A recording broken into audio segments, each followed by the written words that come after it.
Sometimes success costs more than we ever imagined paying. Sometimes we climb so high that we forget how to come back down to the people who matter most.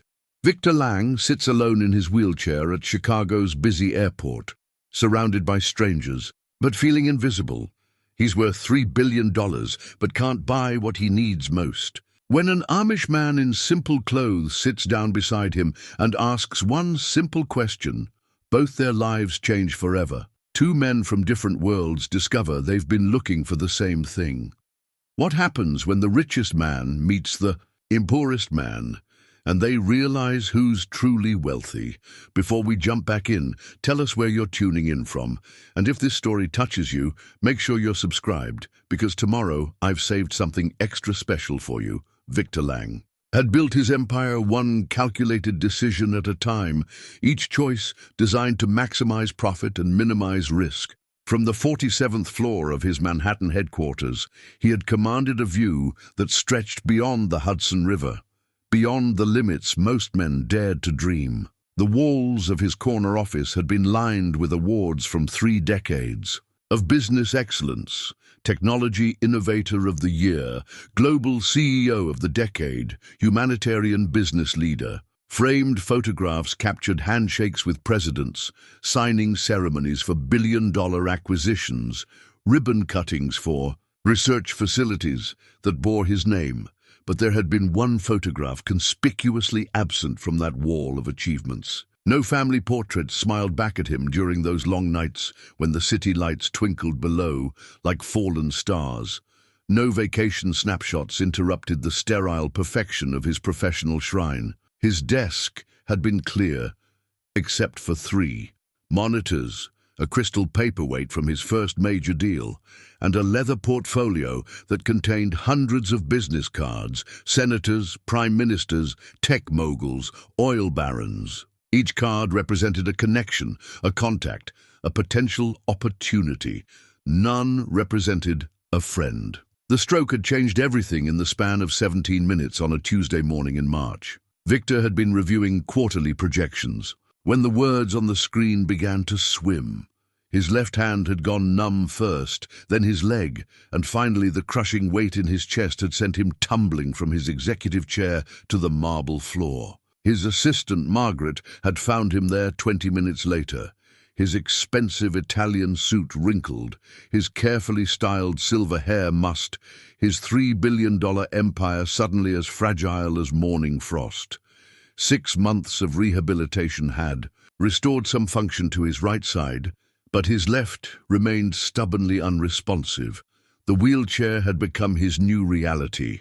Not the temporary inconvenience his doctors had initially promised, but a permanent reminder that even the most powerful men were ultimately powerless against the fragility of flesh and bone. His penthouse apartment, once a monument to his success, had been retrofitted with ramps and grab bars, the marble floors covered with utilitarian rubber mats that prevented slipping but destroyed the aesthetic he had spent millions perfecting. Margaret. Jen had been his assistant for 12 years, the only person who knew both his schedule and his birthday, though she had learned early never to mention the latter.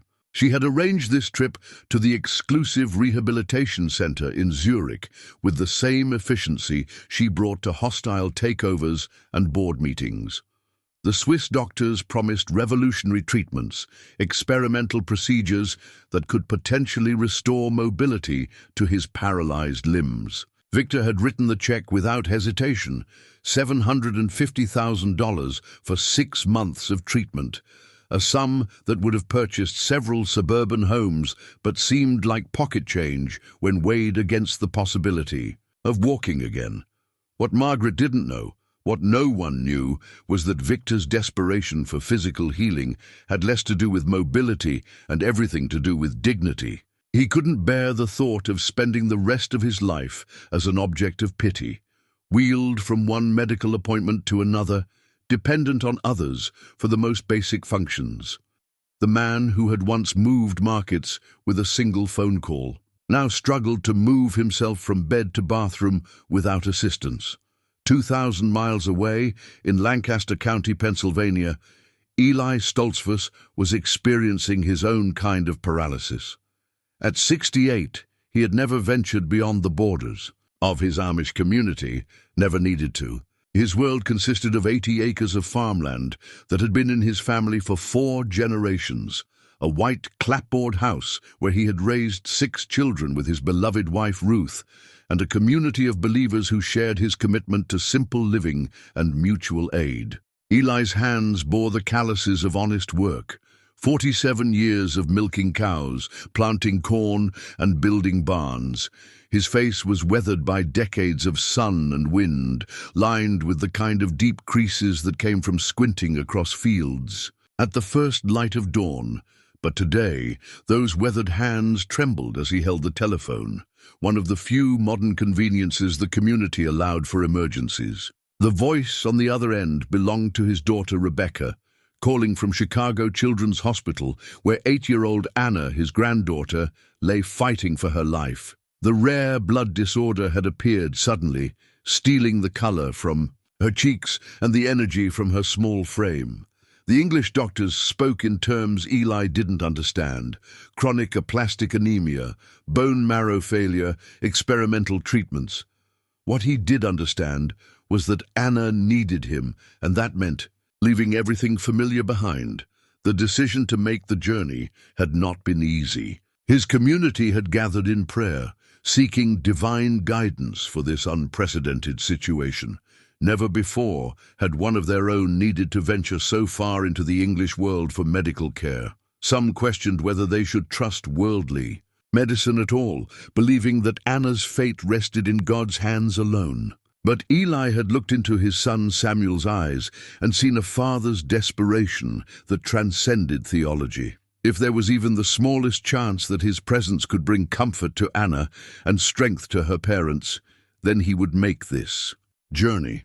The small suitcase beside him contained everything he would need for the trip: 2 changes of clothes, his prayer book, a thermos of water, and a small wooden cross his grandfather had carved from oak harvested on their own land. He had never flown in an airplane, never stayed in a hotel, never navigated the complexities of urban life. At 68, he was about to become a student again, learning to survive in a world he had spent a lifetime avoiding. Rebecca had tried to explain what he could expect: the noise, the crowds, the overwhelming pace of city life. She had warned him about the airport security procedures, the need for identification, the importance of staying close to other passengers so he wouldn't become lost in the maze of terminals. But nothing could have prepared him for the sensory assault that greeted him at Chicago O'Hare. The cacophony of announcements echoing through cavernous spaces, the rivers of people flowing in directions he couldn't predict, the artificial lights that banished any sense of natural rhythm. It was like stepping into a different universe. Yet as Eli made his way through the terminal, wheeling his simple black suitcase behind him, he found himself observing the travelers around him with the same quiet attention he brought to watching his cattle graze. These people, for all their hurried sophistication, carried the same fundamental concerns he knew from his own community. Parents shepherded children with protective vigilance. Elderly couples helped each other navigate unfamiliar spaces. Young people clutched phones like lifelines to distant loved ones. Beneath the surface complexity of modern life, he recognized the eternal human needs for connection, purpose, and belonging. His connecting flight to Zurich, the same flight Victor would board, had been delayed by 2 hours due to mechanical issues. Rather than frustration, Eli felt a sense of divine timing. If Anna had taught him anything during her 8 brief years, it was that the most important moments often came disguised as interruptions. Perhaps this delay was an opportunity to observe, to learn, to prepare himself for the challenges ahead. Gate 47 stretched before him like a small village, filled with people from every corner of the world. Businessmen typed furiously on laptops, their faces illuminated by the blue glow of screens. Families spread out across multiple seats, children napping on makeshift beds of rolled jackets and carry-on bags. Flight attendants glided past in crisp uniforms, their smiles professionally warm, but their eyes tired from too many journeys. And there, In a corner that seemed somehow separate from the bustling energy around it, sat a man in a wheelchair who appeared to be carrying the weight of the world on his shoulders. Victor Lang occupied his space with the unconscious authority of someone accustomed to commanding attention. Yet something about his posture suggested he would prefer to disappear entirely.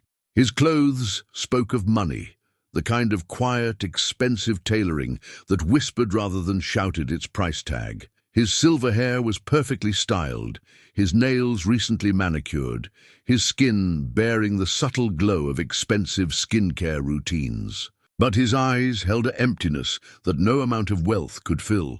Eli found himself studying this man with the same gentle curiosity he might show toward a wounded animal that had wandered onto his property. There was pain here, but not just physical pain. This was the deeper ache of a soul that had lost its way home. In his community, such spiritual isolation was almost impossible. The constant presence of family, neighbors, and fellow believers created a web of connection that caught those who might otherwise fall into despair. But here, in this vast terminal filled with strangers, a man could be worth billions and still be completely alone. The wooden walking cane in Eli's hand had been carved by his father 40 years earlier, shaped from oak that had grown on their family land. Every morning, Eli ran his fingers along its smooth surface, feeling the grain that connected him to the tree, to the soil, to the generations who had worked that same earth. It was more than a tool. It was a touchstone, a physical reminder of his place in a long chain of faith and tradition. As he watched the man in the wheelchair, Eli wondered what touchstones this stranger possessed, what connections anchored him to something larger than himself. The decision to approach came not from conscious thought, but from the same instinct that had guided Eli through 4 decades of pastoral care. When members of his community struggled with grief, doubt, or despair, they rarely asked directly for help. Instead, they would sit apart at barn raisings, move slowly through church services, or find excuses to linger after community meals. The art of pastoral care lay not in waiting to be asked, but in recognizing the silent signals of a heart in need. Rising from his seat near the window, Eli made his way across the gate area with the unhurried pace that had served him well through decades of farming. He understood that the most important work often required patience, that seeds planted in rocky soil needed extra time and gentle care to take root. As he approached the man in the wheelchair, Eli offered a quiet prayer that whatever words came next might serve some purpose in God's larger plan. The distance between their worlds, Amish simplicity and corporate sophistication, seemed to span continents rather than the few feet of airport carpeting. But Eli had learned that beneath every surface difference lay the common ground of human experience. Rich or poor, simple or sophisticated, young or old, everyone carried the same fundamental needs for meaning, connection, and hope. Sometimes it just took the right question to bridge the gap between strangers and help them recognize their shared humanity. Setting his suitcase aside, Eli lowered himself into the empty chair beside Victor's wheelchair, his movements deliberate and unhurried. He placed his hands on the carved handle of his cane and studied the man beside him with the patient attention he might give to a difficult passage of scripture. There was a story here, written in the lines around tired eyes and the careful way expensive clothes had been arranged to hide physical limitations. It was a story that deserved to be heard, even if, especially if, it had never been told. In the bustling anonymity of Gate 47, 2 men from impossibly different worlds were about to discover that some conversations can change everything, that some questions can crack open hearts that have been sealed shut for years, and that sometimes the most profound journeys begin not when we board the plane, but when we finally find the courage to ask a stranger the one question that matters most. Why are you alone? The question came so quietly that Victor almost missed it beneath the ambient noise of the terminal. Why are you alone? Victor's head turned sharply toward the voice, his carefully composed business expression shifting to something between surprise and annoyance. The man who had spoken was perhaps 20 years his senior, dressed in the kind of simple, dark clothing Victor associated with funeral directors or perhaps maintenance workers. But there was something in the stranger's posture, an unhurried calm that seemed untouched by the chaos swirling around them, that gave Victor pause before delivering the sharp dismissal that rose instinctively to his lips. "I beg your pardon, Eli." Stoltzfus settled more comfortably into his chair, his weathered hands resting on the smooth oak of his walking cane. He had asked the question not from curiosity but from concern, the way he might inquire about a neighbor's ailing livestock or a friend's troubled marriage. There was no judgment in his tone, no social awkwardness that might suggest he was overstepping boundaries. It was simply a question that needed asking. "I've been watching folks here for near 2 hours now," Eli said, his accent carrying the gentle rhythm of Pennsylvania Dutch country. "Families saying goodbye, friends meeting up, couples holding hands. But you've been sitting here all by yourself, looking like you're carrying something heavy. Just wondered why you're alone." Victor's first instinct was to explain that he valued privacy, that successful people learned early to create necessary distance between themselves and others. He could mention his assistant Margaret, who was probably fielding calls on his behalf from her office 3 time zones away. He could reference his driver, waiting in the black sedan parked in the executive lot. He could list the dozens of employees who depended on his decisions, the board members who sought his counsel, the world leaders who returned his calls. Instead, he found himself studying the man who had asked the question. There was something disarming about the stranger's directness, a quality Victor rarely encountered in his world of carefully constructed conversations and strategic communications. In boardrooms, every word carried subtext, every pause held calculated meaning.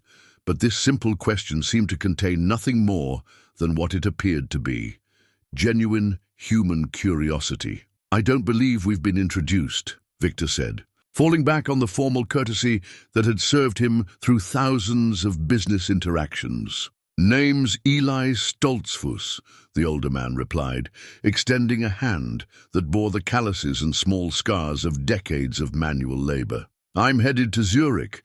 Same as you, I'd guess, seeing as that's the only flight leaving from this gate." Victor accepted the handshake, noting the firm grip and the complete absence of recognition in Eli's eyes. It had been years since he had met someone who didn't know his name, his company, his net worth. The anonymity felt strange, simultaneously liberating and somehow diminishing. "Victor Lang," he replied, waiting for the usual reaction that accompanied his introduction. When none came, he felt compelled to add, "Lang Technologies." "Can't say I've heard of it," Eli admitted with the same matter-of-fact tone he might use to discuss the weather. "What sort of technology do you work with?" The question was so artless, so devoid of the usual networking calculation, that Victor found himself momentarily speechless. How did one explain a multinational corporation to someone who seemed genuinely unaware of its existence?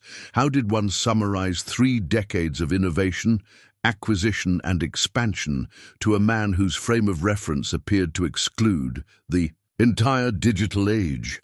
"We develop software solutions for global supply chain management," Victor began, then stopped himself. The explanation sounded hollow even to his own ears, a string of business school buzzwords that masked the simple truth that he had spent his life moving money from one column to another, creating shareholder value while producing nothing tangible that improved the world. "Sounds complicated," Eli observed. "Must keep you plenty busy." "It does," Victor agreed, then found himself adding, "perhaps too busy." The admission surprised him.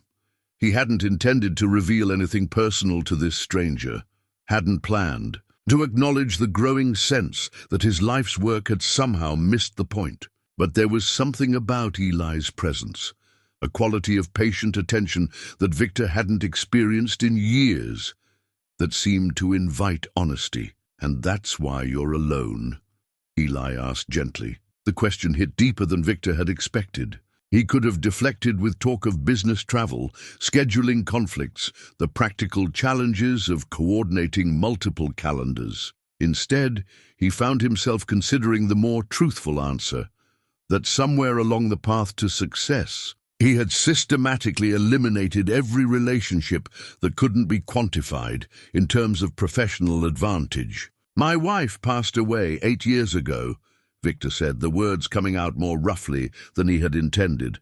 "Cancer. I have a daughter, but He paused, searching for language that wouldn't expose the full extent of his failure as a father. "We don't speak much anymore."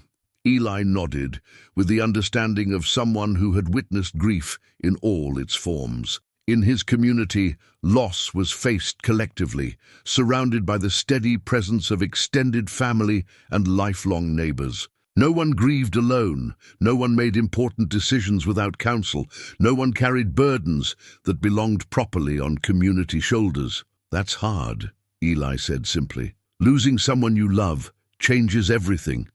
Victor had heard countless condolences over the years, carefully crafted sympathy notes from business associates, awkward expressions of concern from employees who weren't sure how to navigate their boss's personal tragedy. But Eli's words carried a weight of personal understanding that transcended politeness. "You've lost people too," Victor observed. "My Ruth passed 3 years ago come December," Eli replied. 41 years we were married. Still catch myself setting 2 plates for dinner sometimes." The shared recognition of loss created an unexpected bridge between them. Despite their radically different backgrounds, both men understood the particular emptiness that follows the death of a spouse, the way familiar routines become painful reminders, the way silence fills spaces once occupied by beloved voices. "But I'm not alone," Eli continued, his tone gentle but firm.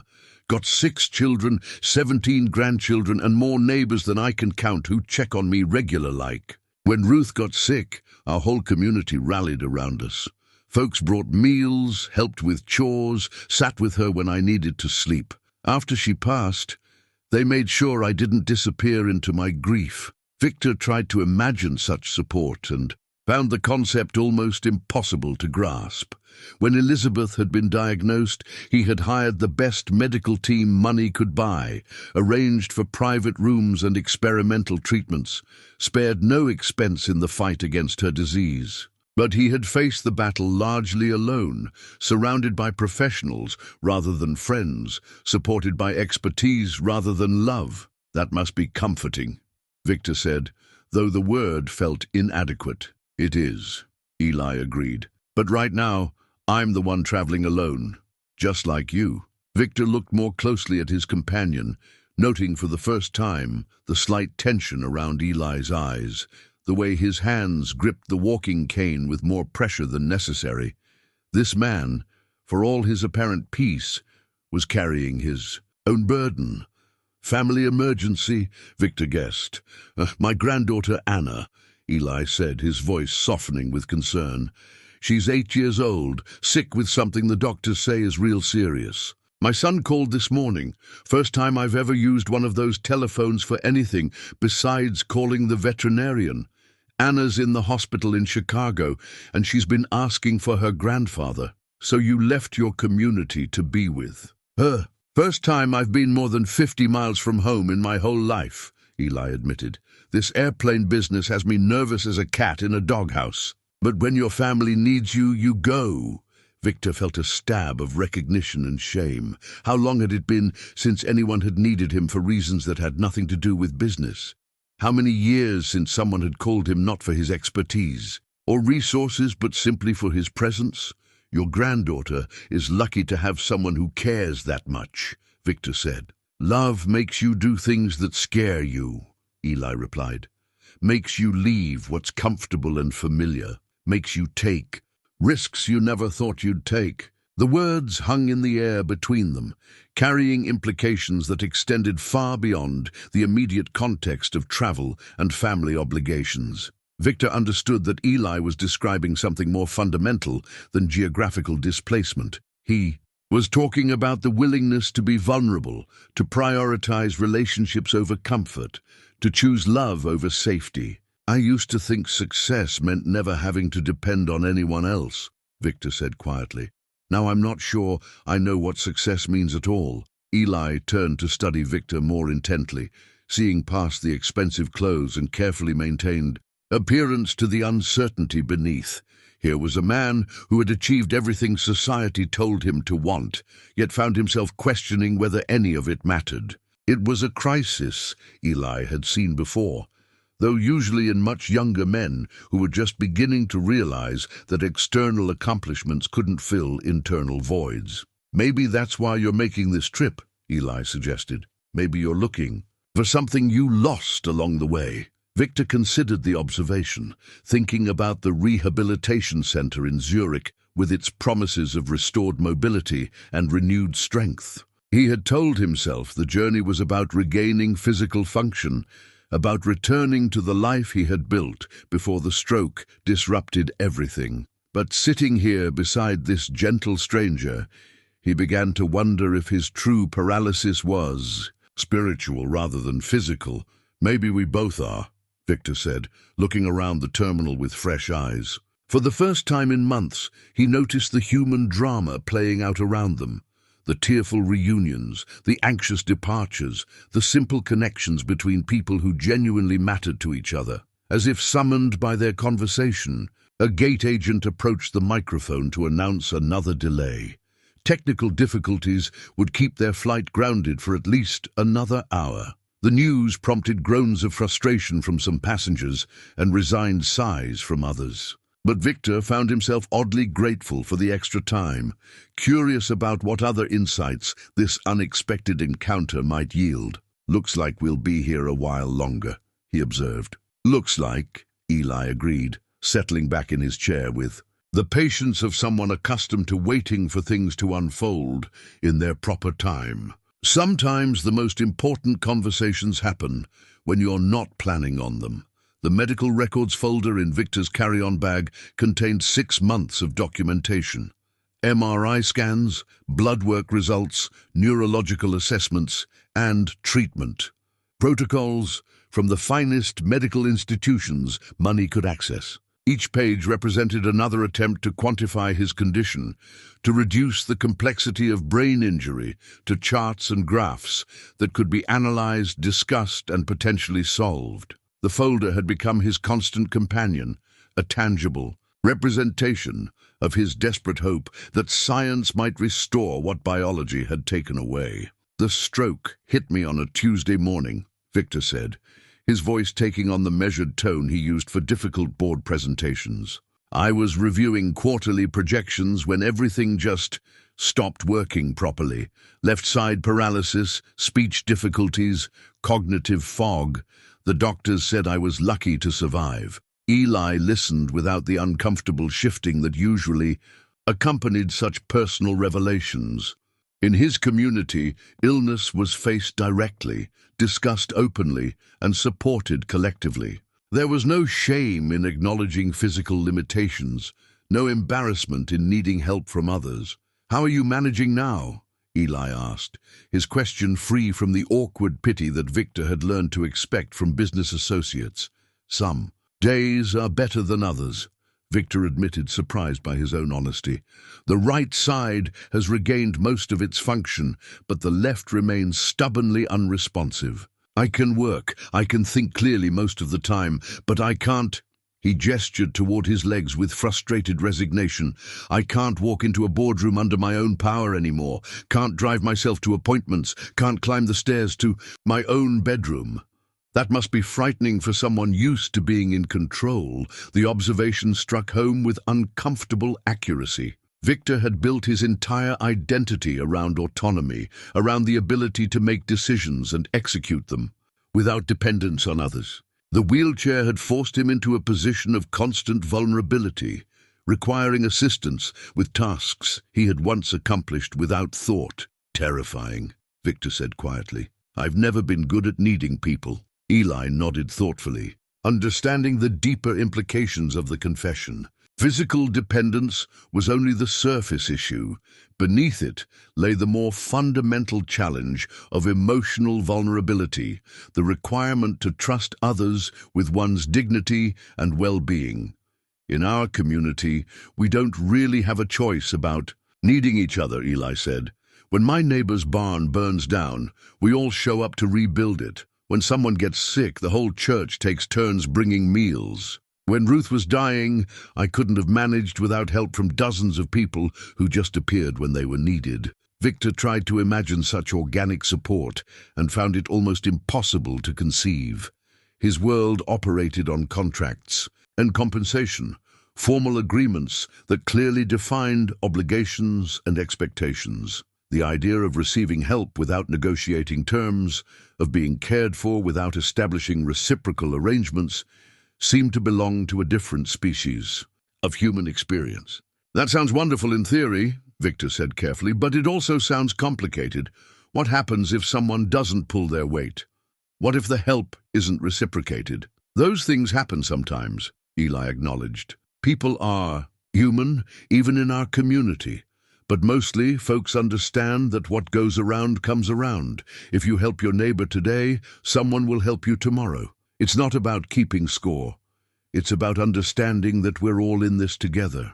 Victor pulled a small photograph from his jacket pocket, handling it with the careful reverence reserved for precious artifacts. The image showed a young girl with Elizabeth's dark eyes and his own stubborn chin, captured at age 7 in the kind of candid moment that professional photographers spent fortunes trying to recreate. "This is Sarah," he said, offering the photo to Eli. "My daughter. She's 35 now, but this is how I prefer to remember her." Eli studied the picture with the careful attention he gave to everything that mattered. The child's smile was genuine and unguarded, the kind of expression that came from feeling completely secure in her father's love. It was the face of a daughter who believed her daddy could solve any problem, fix any mistake, chase away any fear. "She looks like she was a happy child," Eli observed, handing the photo back. "She was," Victor said, his voice heavy with regret. "At least until her mother got sick. Elizabeth's cancer diagnosis changed everything. Sarah was 27, just starting her career, planning her future. Instead of celebrating her successes, she spent 2 years watching her mother fade away. And where were you during those 2 years?" The question was asked without accusation, but Victor felt its weight nonetheless. Where had he been during his wife's final illness, physically present for the important appointments, the major decisions, the crisis moments that required his input?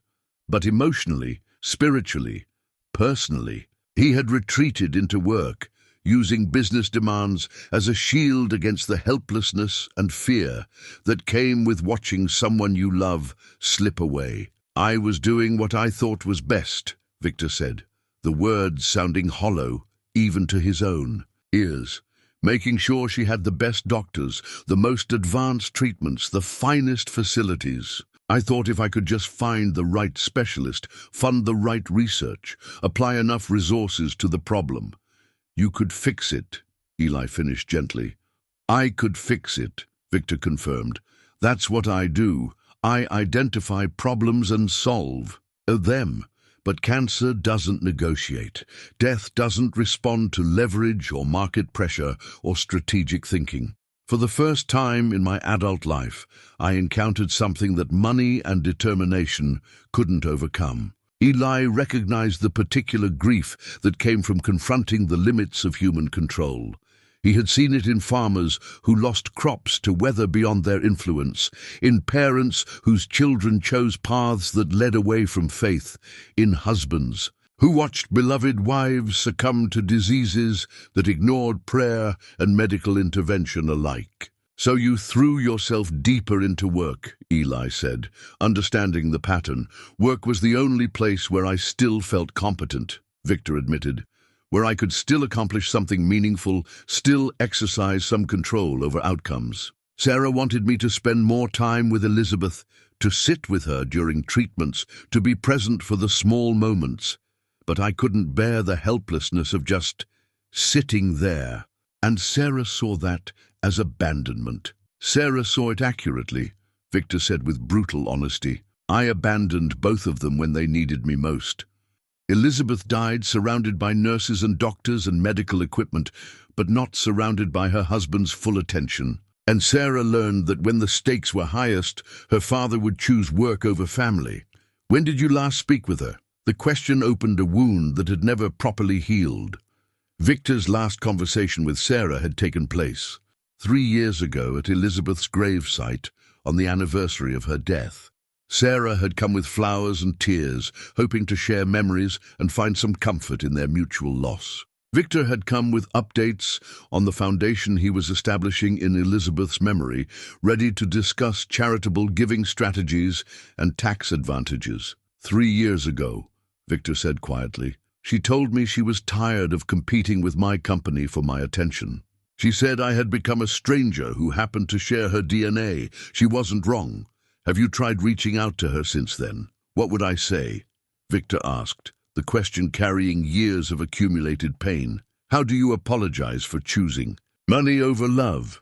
How do you explain that you were afraid to be vulnerable, so you hid behind balance sheets and board meetings? How do you ask forgiveness for missing the most important moments of someone's life? Eli was quiet for a long moment, considering not just Victor's words, but the anguish beneath them. This was a man who understood his failures with painful clarity, but had convinced himself that the damage was irreparable, that some mistakes were too profound for forgiveness. Maybe you start with the truth, Eli said finally. Maybe you tell her what you just told me, that you were scared and confused and made terrible choices. Maybe you tell her that you've learned something about what matters most. Victor looked around the bustling terminal, watching families navigate the complexities of travel with patience and humor and obvious affection for each other. Children clung to grandparents, spouses helped each other with heavy bags, teenagers rolled their eyes at parental concerns while secretly appreciating the attention. It was a masterclass in the kind of casual, everyday love that Victor had spent decades avoiding. I wouldn't know how to have that conversation, he admitted. I've spent so long speaking the language of business that I'm not sure I remember how to speak the language of family. Maybe that's something you could learn, Eli suggested. Maybe that's part of what this journey is about, not just healing your body, but learning how to connect with people who matter.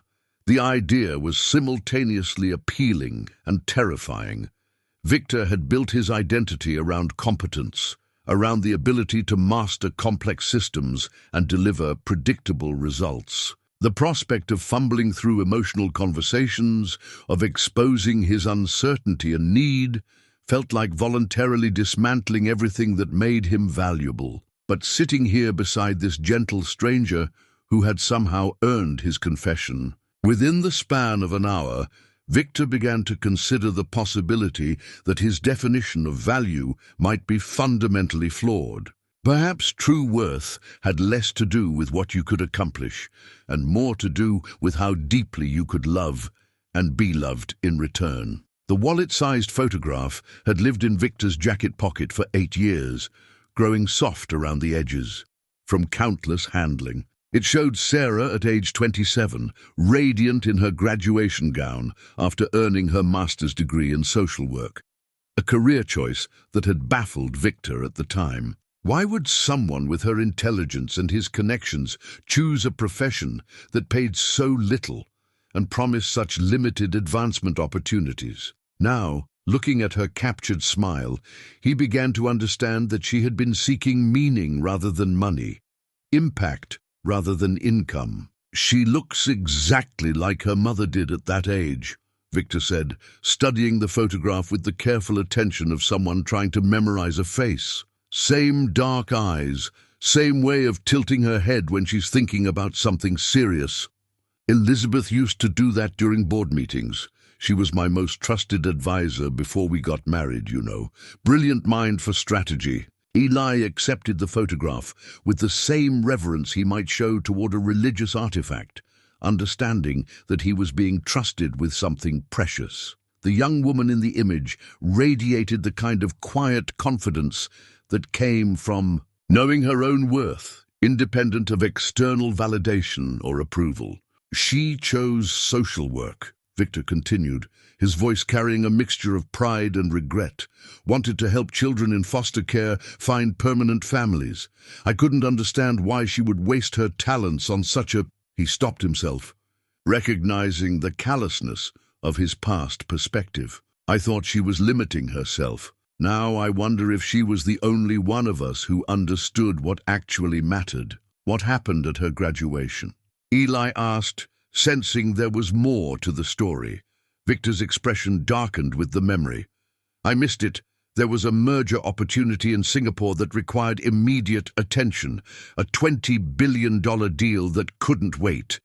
I sent my apologies and a generous check, thinking the money would somehow compensate for my absence. Elizabeth attended alone, watched our daughter receive her degree alone, celebrated this milestone alone. How did Sarah respond? She didn't at first. Just thanked me politely for the gift and went on with her life, but I could see something change in her eyes after that day. A kind of resignation, like she had finally accepted that her father's priorities would always be elsewhere. Eli handed the photograph back, noting how Victor's fingers trembled slightly as he returned it to his pocket. This was a man who had spent decades accumulating regrets instead of memories, collecting missed opportunities like other people collected photographs. The last time I saw her was 3 years ago, Victor continued, his voice barely audible above the terminal noise. She had gotten engaged to a teacher, a good man, from what I could tell, though I barely spent 5 minutes talking to him. She came to tell me about the wedding plans, hoping I might want to be involved somehow. And did you?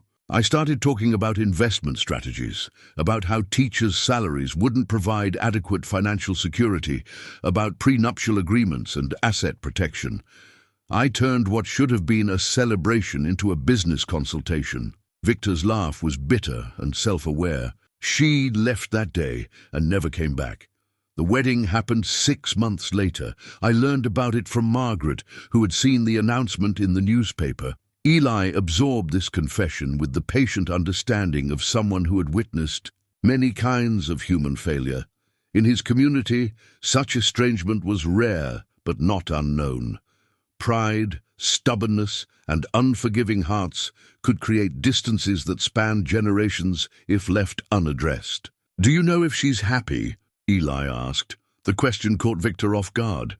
In all his years of regretting the lost relationship, he had focused primarily on his own pain, his own sense of loss and failure. The idea that Sarah might have built a fulfilling life despite his absence, or perhaps because of it, had never seriously occurred to him. "I hope so," he said finally. "I hired a private investigator a year ago just to make sure she was safe. She and her husband live in Portland now. They work with refugee families, helping them navigate the immigration system and find housing. She has the kind of life her mother would have been proud of, but you've never reached out directly." "What right do I have?" Victor asked, the question carrying years of accumulated shame. "I missed her graduation, her engagement, her wedding. I chose mergers over milestones, profit margins over precious moments. What father forfeits the right to walk his only daughter down the aisle because a business deal seems more important?" Eli shifted in his chair, his weathered hands gripping his walking cane with unconscious tension. The conversation had touched something deep in his own experience, a recognition that even the most loving relationships required constant tending to remain strong. "My youngest son, David, left our community when he was 19, Eli said quietly. Decided the restrictions were too limiting, the lifestyle too confining. He wanted to experience what he called the real world, cars and electricity and all. The things we choose to live without." Victor looked at his companion with new interest, surprised to discover that even this man, who seemed to embody community and connection, had experienced family estrangement. "What happened? At first we tried to maintain contact, but the differences became too great. He would visit and criticize our simple ways, make jokes about our old-fashioned beliefs. We would worry about his soul, question his choices, make him feel judged rather than loved. Eventually the visit stopped. That was 12 years ago. Do you regret letting him go? I regret how we handled it, Eli admitted. We were so focused on being right that we forgot to be loving. We were so concerned about preserving our way of life that we lost sight of preserving our relationship with our son. If I could do it over, I would choose love over doctrine, connection over correctness. Victor felt a stab of recognition. How many times had he chosen being right over being close, winning over warmth, success over relationship? His entire life had been built on the premise that achievement mattered more than affection, that providing financial security was equivalent to providing love. Have you tried to contact him? Pride, Eli said simply. Same thing that's keeping you from calling Sarah. I keep telling myself that he made his choice, that he's the one who left, that he should be the one to reach out first. But pride is a cold companion, especially when you're sitting alone, wondering what your child is doing, whether they're happy, whether they ever think about home. The parallel between their situations was too obvious to ignore. Both men had allowed pride and fear to create chasms between themselves and their children. Both had convinced themselves that their children's choices absolved them of responsibility for maintaining connection. Maybe we're both cowards, Victor said with brutal honesty. Maybe, Eli agreed. Or maybe we're both just fathers who love our children but don't know how to show it properly. Maybe we're both afraid of being rejected if we try to bridge the gap we helped create. An announcement crackled over the airport's public address system, informing passengers that their flight would be delayed an additional hour due to continued mechanical issues. The news prompted a collective groan from the waiting area, but Victor found himself oddly grateful for the extended time. This conversation had become something he hadn't experienced in years. A genuine exchange of vulnerability and truth between two people with nothing to gain from each other except understanding. Can I ask you something? Victor said. Of course.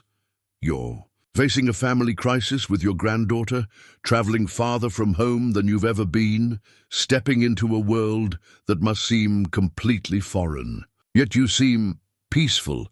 How do you maintain that kind of calm when everything is uncertain? Eli was quiet for a moment, considering how to explain a lifetime of faith-based thinking to someone who approached problems through analysis and control. I suppose it comes down to trust, he said finally. Not just trust in God, though that's part of it, but trust that some things are larger than our ability to manage them. Anna's illness isn't something I can fix through worry or planning or effort.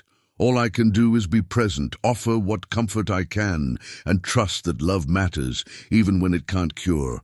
That sounds terrifying to someone like me, Victor admitted.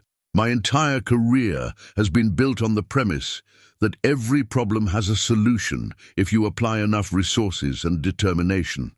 The idea of accepting powerlessness goes against everything I've been trained to believe. Maybe that's why you're taking this trip, Eli suggested.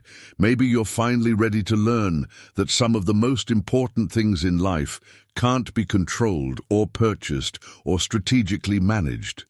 Maybe you're ready to discover what it means to simply be present with people you love without trying to fix or improve or optimize anything.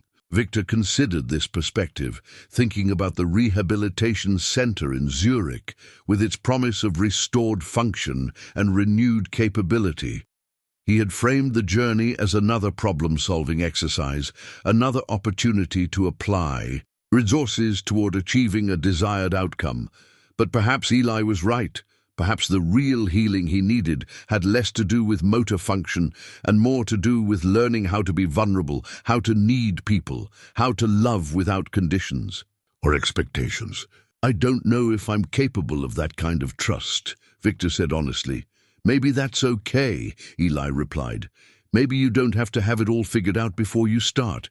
Maybe you just have to be willing to try something different, to take the first small step toward the people who matter most. As if summoned by their conversation, Victor's phone buzzed with an incoming call. Margaret's name appeared on the screen, along with the familiar flutter of anxiety that accompanied all. Business communications. His first instinct was to answer immediately, to attend to whatever crisis required his input. But something made him hesitate, made him look at Eli's patient expression and consider what message he wanted to send with his choice. For the first time in 30 years, Victor Lang declined a call from his assistant and let it go to voicemail. The small act of prioritizing the conversation over the crisis felt simultaneously liberating and terrifying, a tiny rebellion against the tyranny of constant availability that had ruled his life for decades. That felt strange, he admitted. Good strange or bad strange? Eli asked.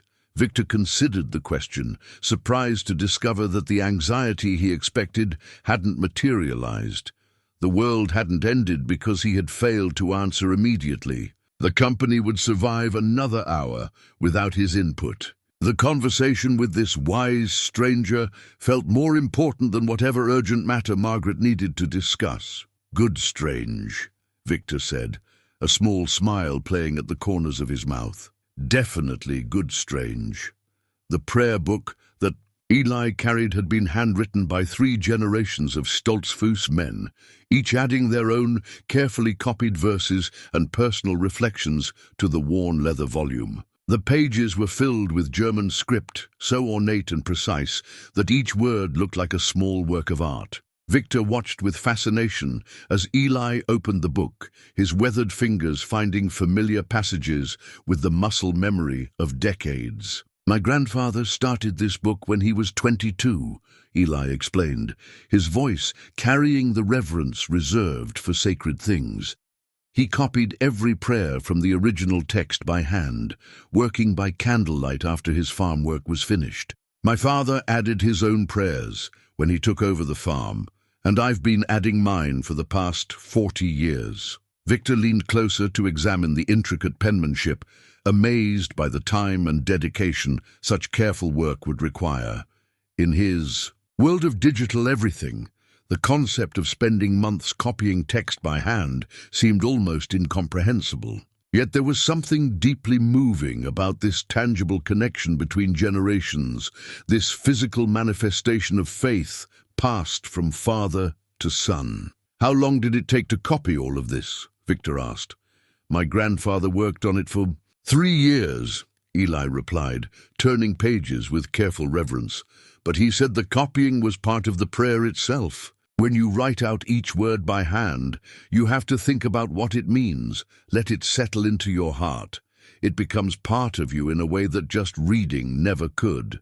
The idea of such patience, such deliberate engagement with spiritual matters was foreign to Victor's experience. His relationship with faith had been largely transactional. Attendance at important services, charitable donations for tax advantages, the occasional prayer during moments of crisis. He had never considered the possibility that spiritual practice might require the same sustained attention he brought to quarterly reports or strategic planning. Could you teach me one of these prayers? Victor asked, surprising himself with the request.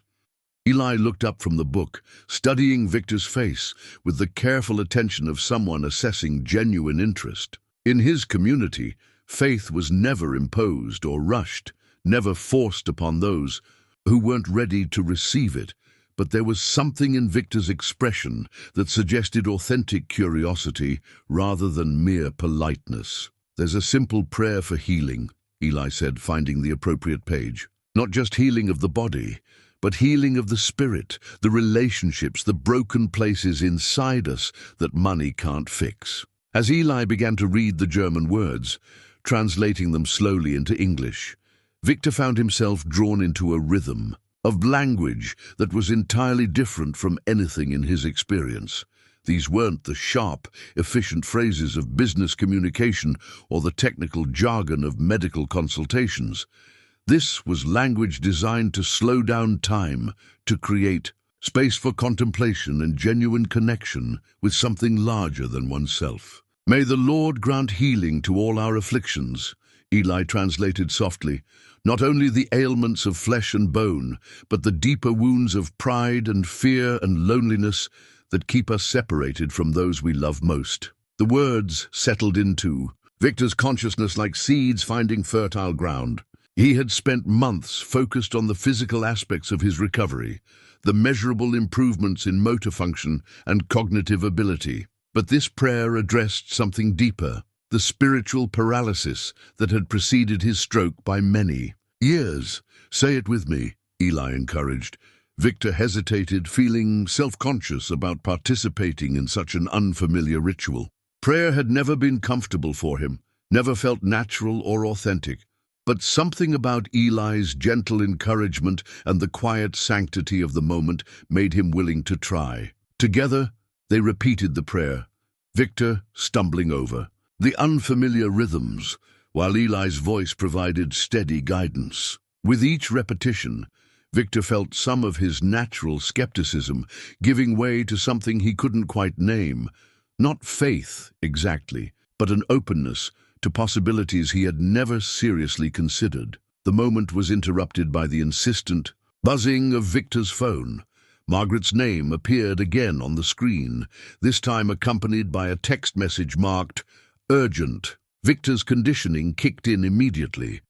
30 years of responding to business crises had created reflexes that were almost impossible to override.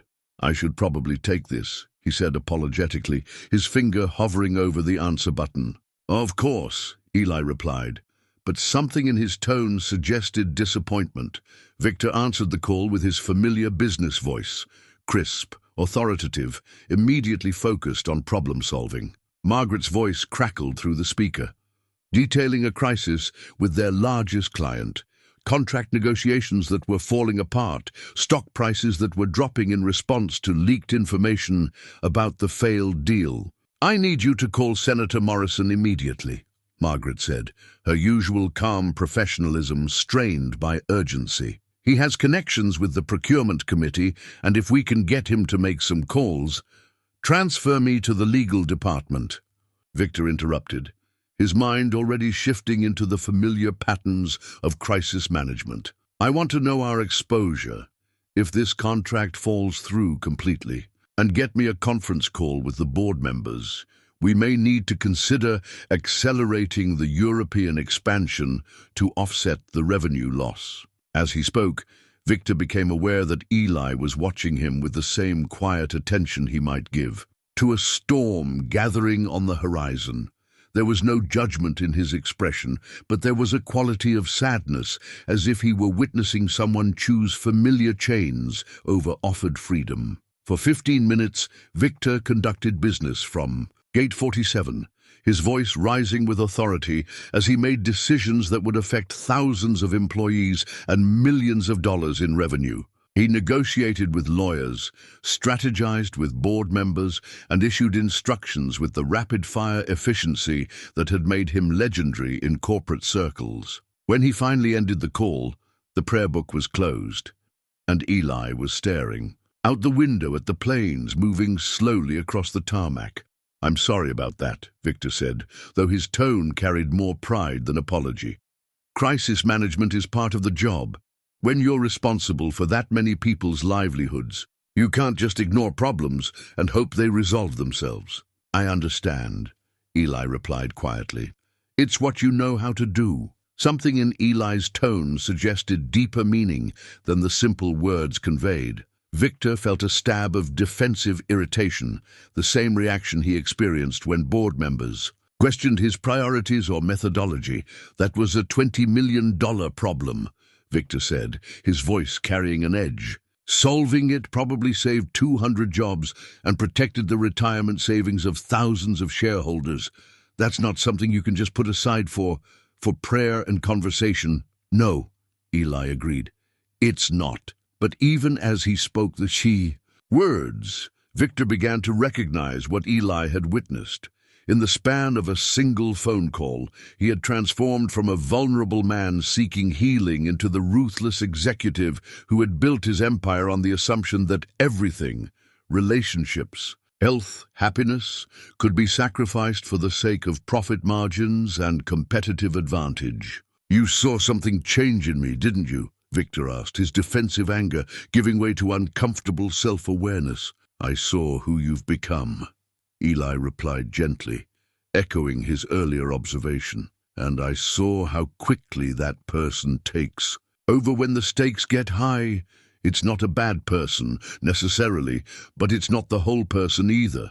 It's the part of you that's afraid of being powerless, so it grabs control whenever it can. Victor felt exposed, as if Eli had somehow seen, through 30 years of carefully constructed professional identity, to the frightened man beneath. The prayer they had shared, the moment of spiritual connection, the glimpse of something beyond his normal experience, all of it had been swept away the moment his phone rang and familiar responsibilities reasserted themselves. I don't know how to be any other way, he admitted. This is who I am. This is what I'm good at. Maybe, Eli said, reopening his prayer book to the page they had been sharing.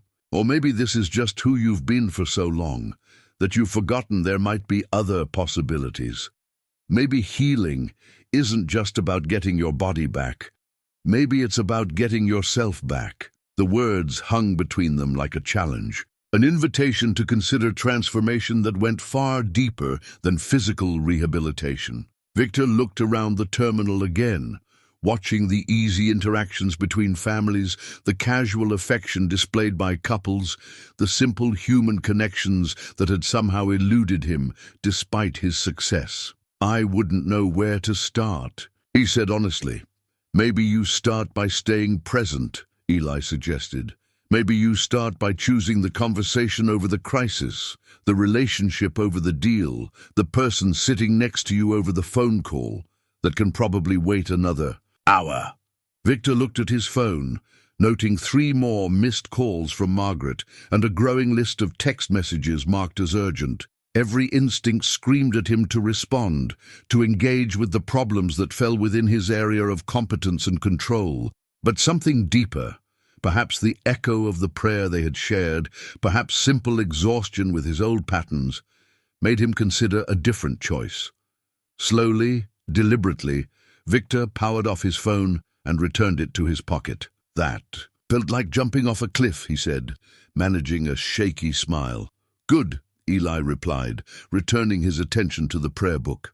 Sometimes that's exactly what faith requires. The smartphone in Victor's hands contained more processing power than the computers that had launched men to the moon. Yet as he scrolled through its contents, he realized it had become less a tool of connection than a barrier against genuine human contact. His contact list stretched across multiple screens: senators and CEOs, journalists and lobbyists, researchers and consultants. 3,000 names representing 3 decades of networking, each entry carefully categorized and cross-referenced for maximum strategic value. I have the direct phone numbers of 4 heads of state, Victor said, his voice carrying a mixture of pride and growing uncertainty. I can reach the chairman of the Federal Reserve with a single call. There are Nobel Prize winners in my contact list, Olympic athletes, Academy Award winners. I'm connected to more influential people than most individuals ever dream of meeting. Eli watched as Victor's thumb moved through screen after screen of names, noting the almost compulsive quality of the scrolling, the way Victor seemed to be searching for something that remained stubbornly absent despite the impressive catalogue of connections. That's remarkable, Eli said carefully. All those people must keep you very busy. They do, Victor agreed, though something in his tone suggested he was beginning to question whether busy was the same as fulfilled. Conference calls at all hours, strategic meetings, networking events, charitable galas. My calendar is booked 18 months in advance. I receive over 200 emails every day, attend virtual meetings across multiple time zones, coordinate projects spanning 6 continents. When do you sleep? The question was so simple, so practical, that it caught Victor off guard. When did he sleep? His nights were often interrupted by calls from Asian markets, European emergencies, crisis situations that couldn't wait for normal business hours. He had trained himself to function on 4 hours of rest, viewing sleep as another form of inefficiency that successful people learn to minimize. Sleep is overrated, he said automatically, then paused as he recognized the hollow ring of the phrase. How many times had he used those exact words to justify the exhaustion that had become his constant? Companion, is it? Eli asked gently. Or is it just another thing you've learned to sacrifice for the sake of staying busy? Victor continued scrolling through his contacts, but now he was seeing them differently. Senator Morrison, contacted only when legislation might affect his business interests. Dr. Patricia Wells, Nobel laureate, consulted exclusively for her expertise in materials science that could benefit his manufacturing division. James Chen, Olympic swimmer, invited to corporate events because celebrity endorsements enhanced his company's image. These aren't really relationships, are they? Victor said quietly, the realization hitting him with uncomfortable clarity. They're strategic assets. People I can call when I need something, but not people I would call if I needed someone. What's the difference? Eli asked. Victor thought about the question, trying to articulate a distinction that seemed obvious, yet had somehow eluded him for years.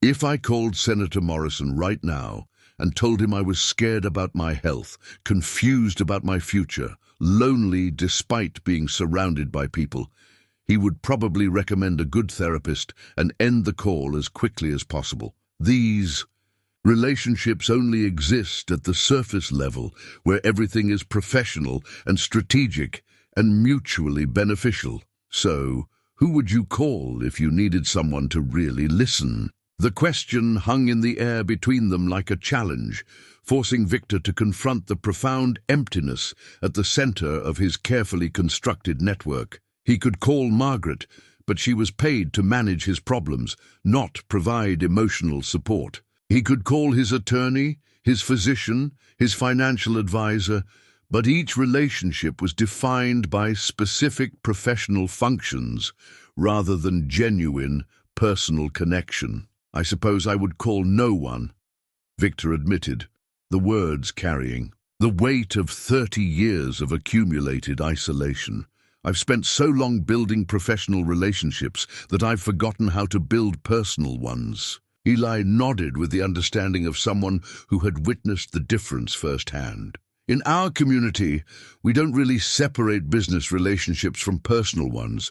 The man who helps me repair my barn is also the man I sit with when his wife is sick. The woman who buys my vegetables is also the woman who brings soup when I have a cold. Every connection serves multiple purposes because we understand that people are more than just their functions. That sounds complicated, Victor said, though he was beginning to suspect it might actually be simpler than the elaborate network of single-purpose relationships he had constructed. It's different, Eli agreed. It means you can't just use people and discard them when they're no longer useful. It means you have to care about their whole lives, not just the part that benefits you.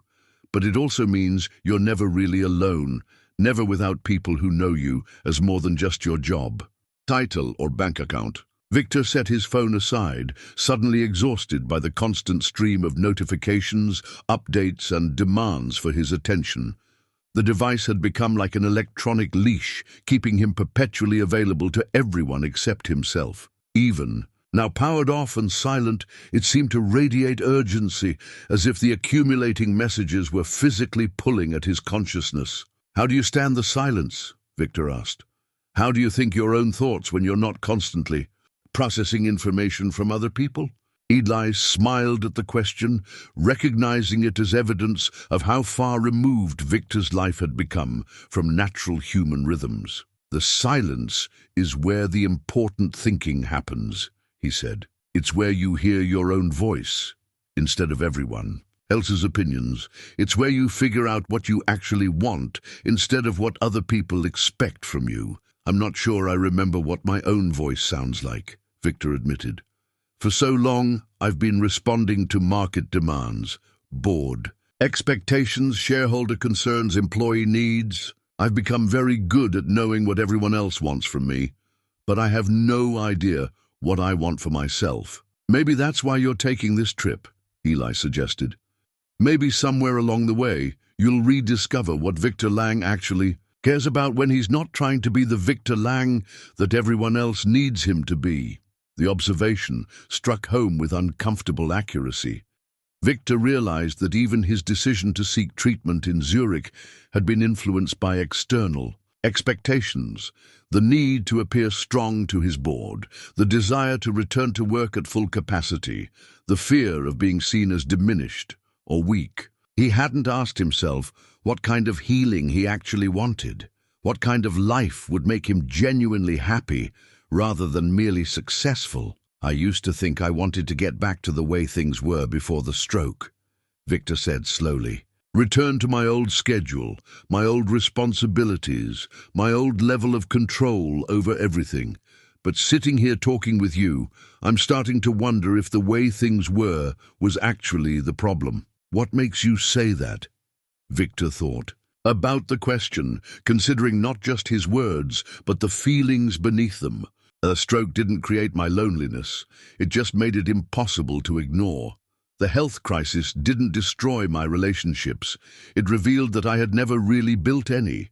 All the things I thought were symptoms of my medical condition were actually symptoms of the life I had chosen to live."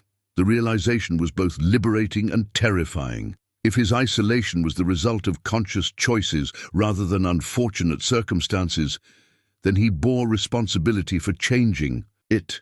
But if he bore responsibility for changing it, then he also possessed the power to create something different. "So, what kind of life do you actually want?" Eli asked. Victor was quiet for a long moment, trying to imagine possibilities that extended beyond professional achievement and material accumulation. What would it look like to prioritize relationships over transactions, presence over productivity, love over leverage? "I want to call Sarah," he said finally, the words emerging with surprising clarity. "Not to apologize or explain or justify anything I've done, but just to hear her voice, to ask about her work, her husband, her dreams for the future, to tell her I'm proud of the person she's become, even though I had so little to do with shaping that person." "What's stopping you?" "Fear," Victor admitted. "Fear that she won't answer, or that she will answer but won't want to talk, or that we'll try to reconnect, but I'll fall back into old patterns of giving advice instead of offering attention. Fear that I've waited too long, damaged too much, missed too many opportunities." "Maybe," Eli said gently. "Or maybe she's been waiting for her father to choose love over fear, relationship over reputation, connection over control. Maybe the only way to find out is to take the risk of reaching out." Victor picked up his phone, then set it down again, his hand trembling slightly with the magnitude of what he was considering. A single call could change everything or confirm his worst fears about the irreparable damage he had caused. Either way, it would require him to be vulnerable in ways he had spent decades avoiding. "Maybe after we land," he said, looking for a compromise between courage and caution. "Maybe now," Eli suggested quietly. "Maybe before you have time to talk yourself out of it or find excuses about busy schedules and time differences. Maybe while you still remember what it felt like to pray for healing of all the broken places inside you."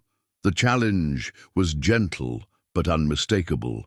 Victor understood that this moment represented a choice between the familiar patterns that had defined his life and the possibility of something genuinely different.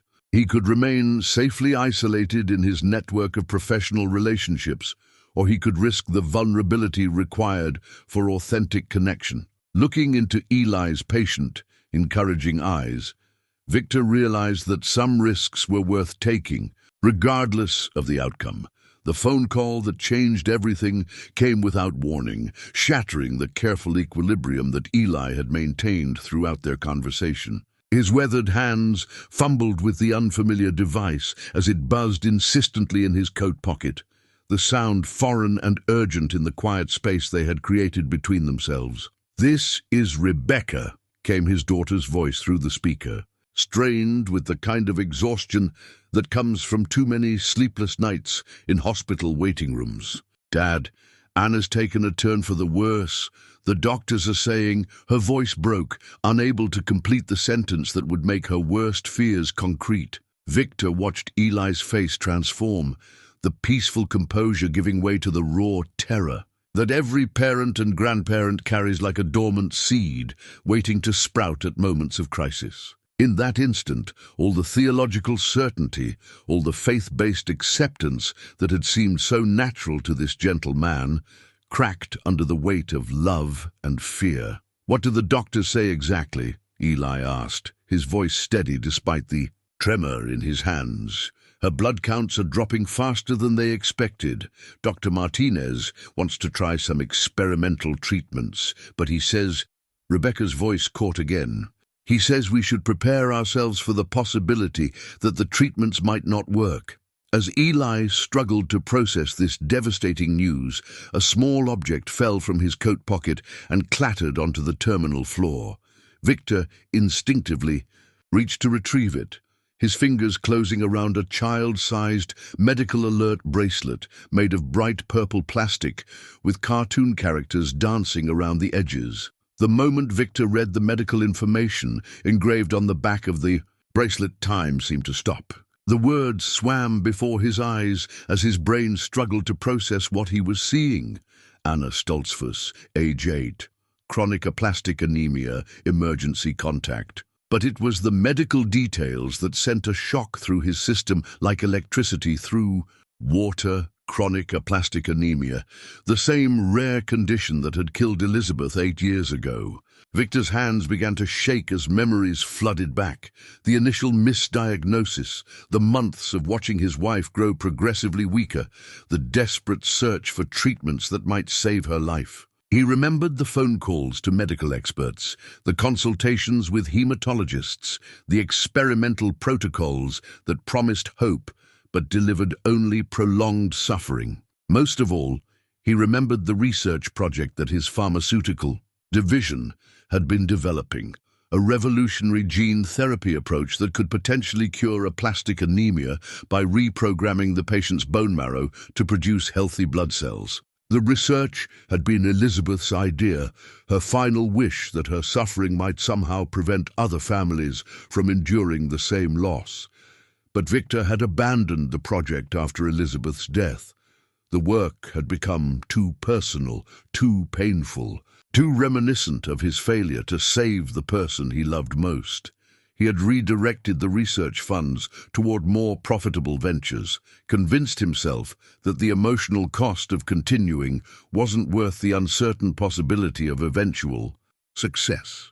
"Eli," Victor said quietly, his voice barely audible above the terminal noise. Eli was still listening to his daughter's frightened voice, trying to offer comfort across the distance while his own world crumbled around him. "I'll be there as soon as I can, sweetheart.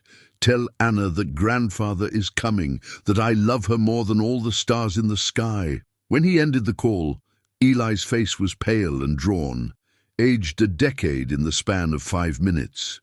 He noticed Victor holding Anna's medical bracelet, and for a moment, confusion flickered across his features. "I'm sorry," Victor said, extending the bracelet. "This fell from your pocket during the call. I couldn't help but notice." He struggled to find words adequate to the magnitude of what he had discovered. "Eli, Anna has the same condition that killed my wife." The statement hung between them like a bridge across an impossible chasm. 2 men, 2 families, 2 tragedies, separated by 8 years and countless miles, suddenly connected by the cruelest of coincidences. "Aplastic anemia," Eli said quietly, taking the bracelet with trembling fingers. "The doctors say it's rare, especially in children. They've been trying different treatments, but nothing seems to work for very long." Victor's mind was racing, calculating timelines and possibilities with the same analytical precision he brought to complex business problems. But this wasn't a merger or acquisition. This was a child's life hanging in the balance, and he possessed information that could change everything. "Eli, I need to tell you something," Victor said, his voice carrying an urgency that made his companion look up from the bracelet. 8 years ago, When Elizabeth was dying from the same disease, my company was developing an experimental treatment. Gene therapy that could essentially cure aplastic anemia by teaching the patient's bone marrow to produce healthy blood cells again. Eli's eyes widened with hope and confusion. What happened to the treatment? Is it available now? The question cut straight to the heart of Victor's deepest shame. He looked into this good man's desperate eyes and realized he would have to confess not only his failure as a husband and father, but his failure as a human being who had possessed the power to save lives and had chosen not to use it. "I shut down the project after Elizabeth died," Victor said, each word feeling like a stone in his throat. "The research was too painful, too personal. It reminded me every day that I had failed to save her, that all my money and resources couldn't prevent her death. So I redirected the funding to other projects, more profitable ventures that didn't carry such emotional weight." The confession settled between them like a physical presence, heavy with implications that neither man wanted to fully acknowledge. Anna was dying from the same disease that had killed Elizabeth, and the cure Victor had abandoned might be the only thing that could save her. "Could the research be restarted?" Eli asked, his voice carefully controlled. "Theoretically, yes," Victor replied. "The core team is still employed by my company, working on other projects. The preliminary data still exists. With sufficient resources and priority status, we could probably resume the work within weeks. But you don't know if it would work in time to help Anna." Victor heard the careful hope in Eli's voice and felt the crushing weight of responsibility settling on his shoulders. This man's granddaughter was dying from the same disease Victor had chosen to stop researching. The irony was so perfect, so impossibly cruel, that it felt like divine judgment for his cowardice and selfishness. "I don't know," Victor admitted. "Gene therapy is complex, unpredictable. Even if we restart the research immediately, even if the early results are promising, it could take months or years to develop a safe, effective treatment. Anna might not have that kind of time." Eli nodded slowly, processing information that was both devastating and miraculous. Here was a stranger who possessed the technical knowledge and financial resources to potentially save his granddaughter's life, but who also carried the burden of having abandoned that same research when his own family needed it most. "Why are you telling me this?" Eli asked. The question forced Victor to confront his own motivations, to examine whether his confession was driven by genuine desire to help or merely by guilt over his past failures. He thought about Elizabeth's final weeks, the way she had continued to express hope that her suffering might somehow benefit others facing the same disease. He thought about Anna, an 8-year-old girl he had never met, but who now represented the chance to honor his wife's dying wish. "Because it's the right thing to do," Victor said finally. "Because Elizabeth believed that wealth carried responsibility, that those who have the power to help others are obligated to use that power. Because I've spent 8 years running from the guilt of abandoning her dream, and maybe this is my chance to finally do what she would have wanted me to do from the beginning." Eli studied Victor's face with the careful attention of someone assessing sincerity, looking for signs of false hope or empty promises. What he saw was a man confronting his own failures with brutal honesty, a man finally ready to choose courage over comfort. "What would restarting the research require?" Eli asked. "Everything," Victor said without hesitation. "Complete commitment, unlimited resources, the best minds in medical research focused solely on this problem. It would mean acknowledging publicly that I abandoned promising research after my wife's death, accepting responsibility for the years we lost. It would mean facing the possibility that we might fail again, that Anna might die despite our best efforts." "And you're willing to do that?" Victor thought about the question, considering not just the professional and financial implications, but the emotional cost of reopening wounds he had spent years trying to heal. Restarting Elizabeth's Research would mean confronting his grief, his guilt, his regrets about the husband he had been during her final months. It would mean risking everything: his reputation, his resources, his carefully constructed emotional defenses, for the sake of a child he had never met. But as he looked into Eli's eyes and saw the same desperate love that had driven his own frantic search for treatments 8 years ago, Victor realized that some risks transcended calculation. Some choices were too important to be guided by fear. "I'm making the call right now," Victor said, reaching for his phone with hands that no longer trembled with uncertainty but with purpose. "I'm restarting the research immediately, putting our best team on it, sparing no expense. Anna will have every possible chance we can give her. And if it doesn't work," Eli asked quietly, "then at least we'll know we tried," Victor replied. "At least we'll know we didn't abandon hope when hope was what she needed most." As Victor began placing calls to research directors and medical specialists, mobilizing resources with the same intensity he had once reserved for hostile takeovers, Eli sat quietly beside him, watching a man transform himself through the simple act of choosing love over fear, action over paralysis, responsibility over self-protection. In the space of an hour, two strangers had become connected by tragedy and hope, bound together by the understanding that some coincidences were too meaningful to be accidental. Anna's medical alert bracelet had revealed not just a shared disease, but a shared opportunity for redemption, healing, and the chance to transform past failures into future miracles. The flight delay that had seemed like an inconvenience now revealed itself as providence, creating the time and space necessary for this impossible encounter. Two men from different worlds, carrying different griefs, had found each other at exactly the moment when their stories needed to intersect. As Victor's phone calls began to bear fruit, research teams assembling, laboratories preparing, hope taking concrete form, both men understood that they were witnessing something larger than medical science or corporate resources. They were witnessing the possibility that love could triumph over loss, that second chances could emerge from the ashes of first failures, and that sometimes the most important journeys begin not when you board the plane, but when you finally find the courage to face the truth about who you've been and who you're capable of becoming. Elizabeth's wedding ring had lived in Victor's wallet for 8 years, wrapped in a small piece of silk that still carried the faint scent of her perfume. He had carried it everywhere, through board meetings and business dinners, international flights and hospital appointments, unable to wear it but unwilling to leave it behind.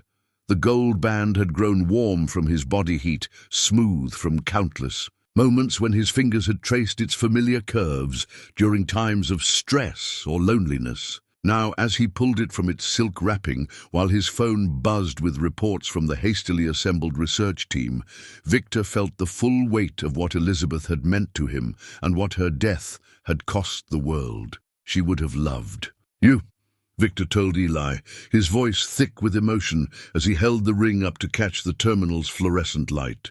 Elizabeth had this way of seeing the best in people, of making everyone feel like they mattered. She could walk into a room full of strangers, and within an hour she'd know their children's names, their hopes, their struggles. Eli accepted the offered ring with the same reverence he showed towards sacred objects, understanding that he was being trusted with something precious beyond monetary value.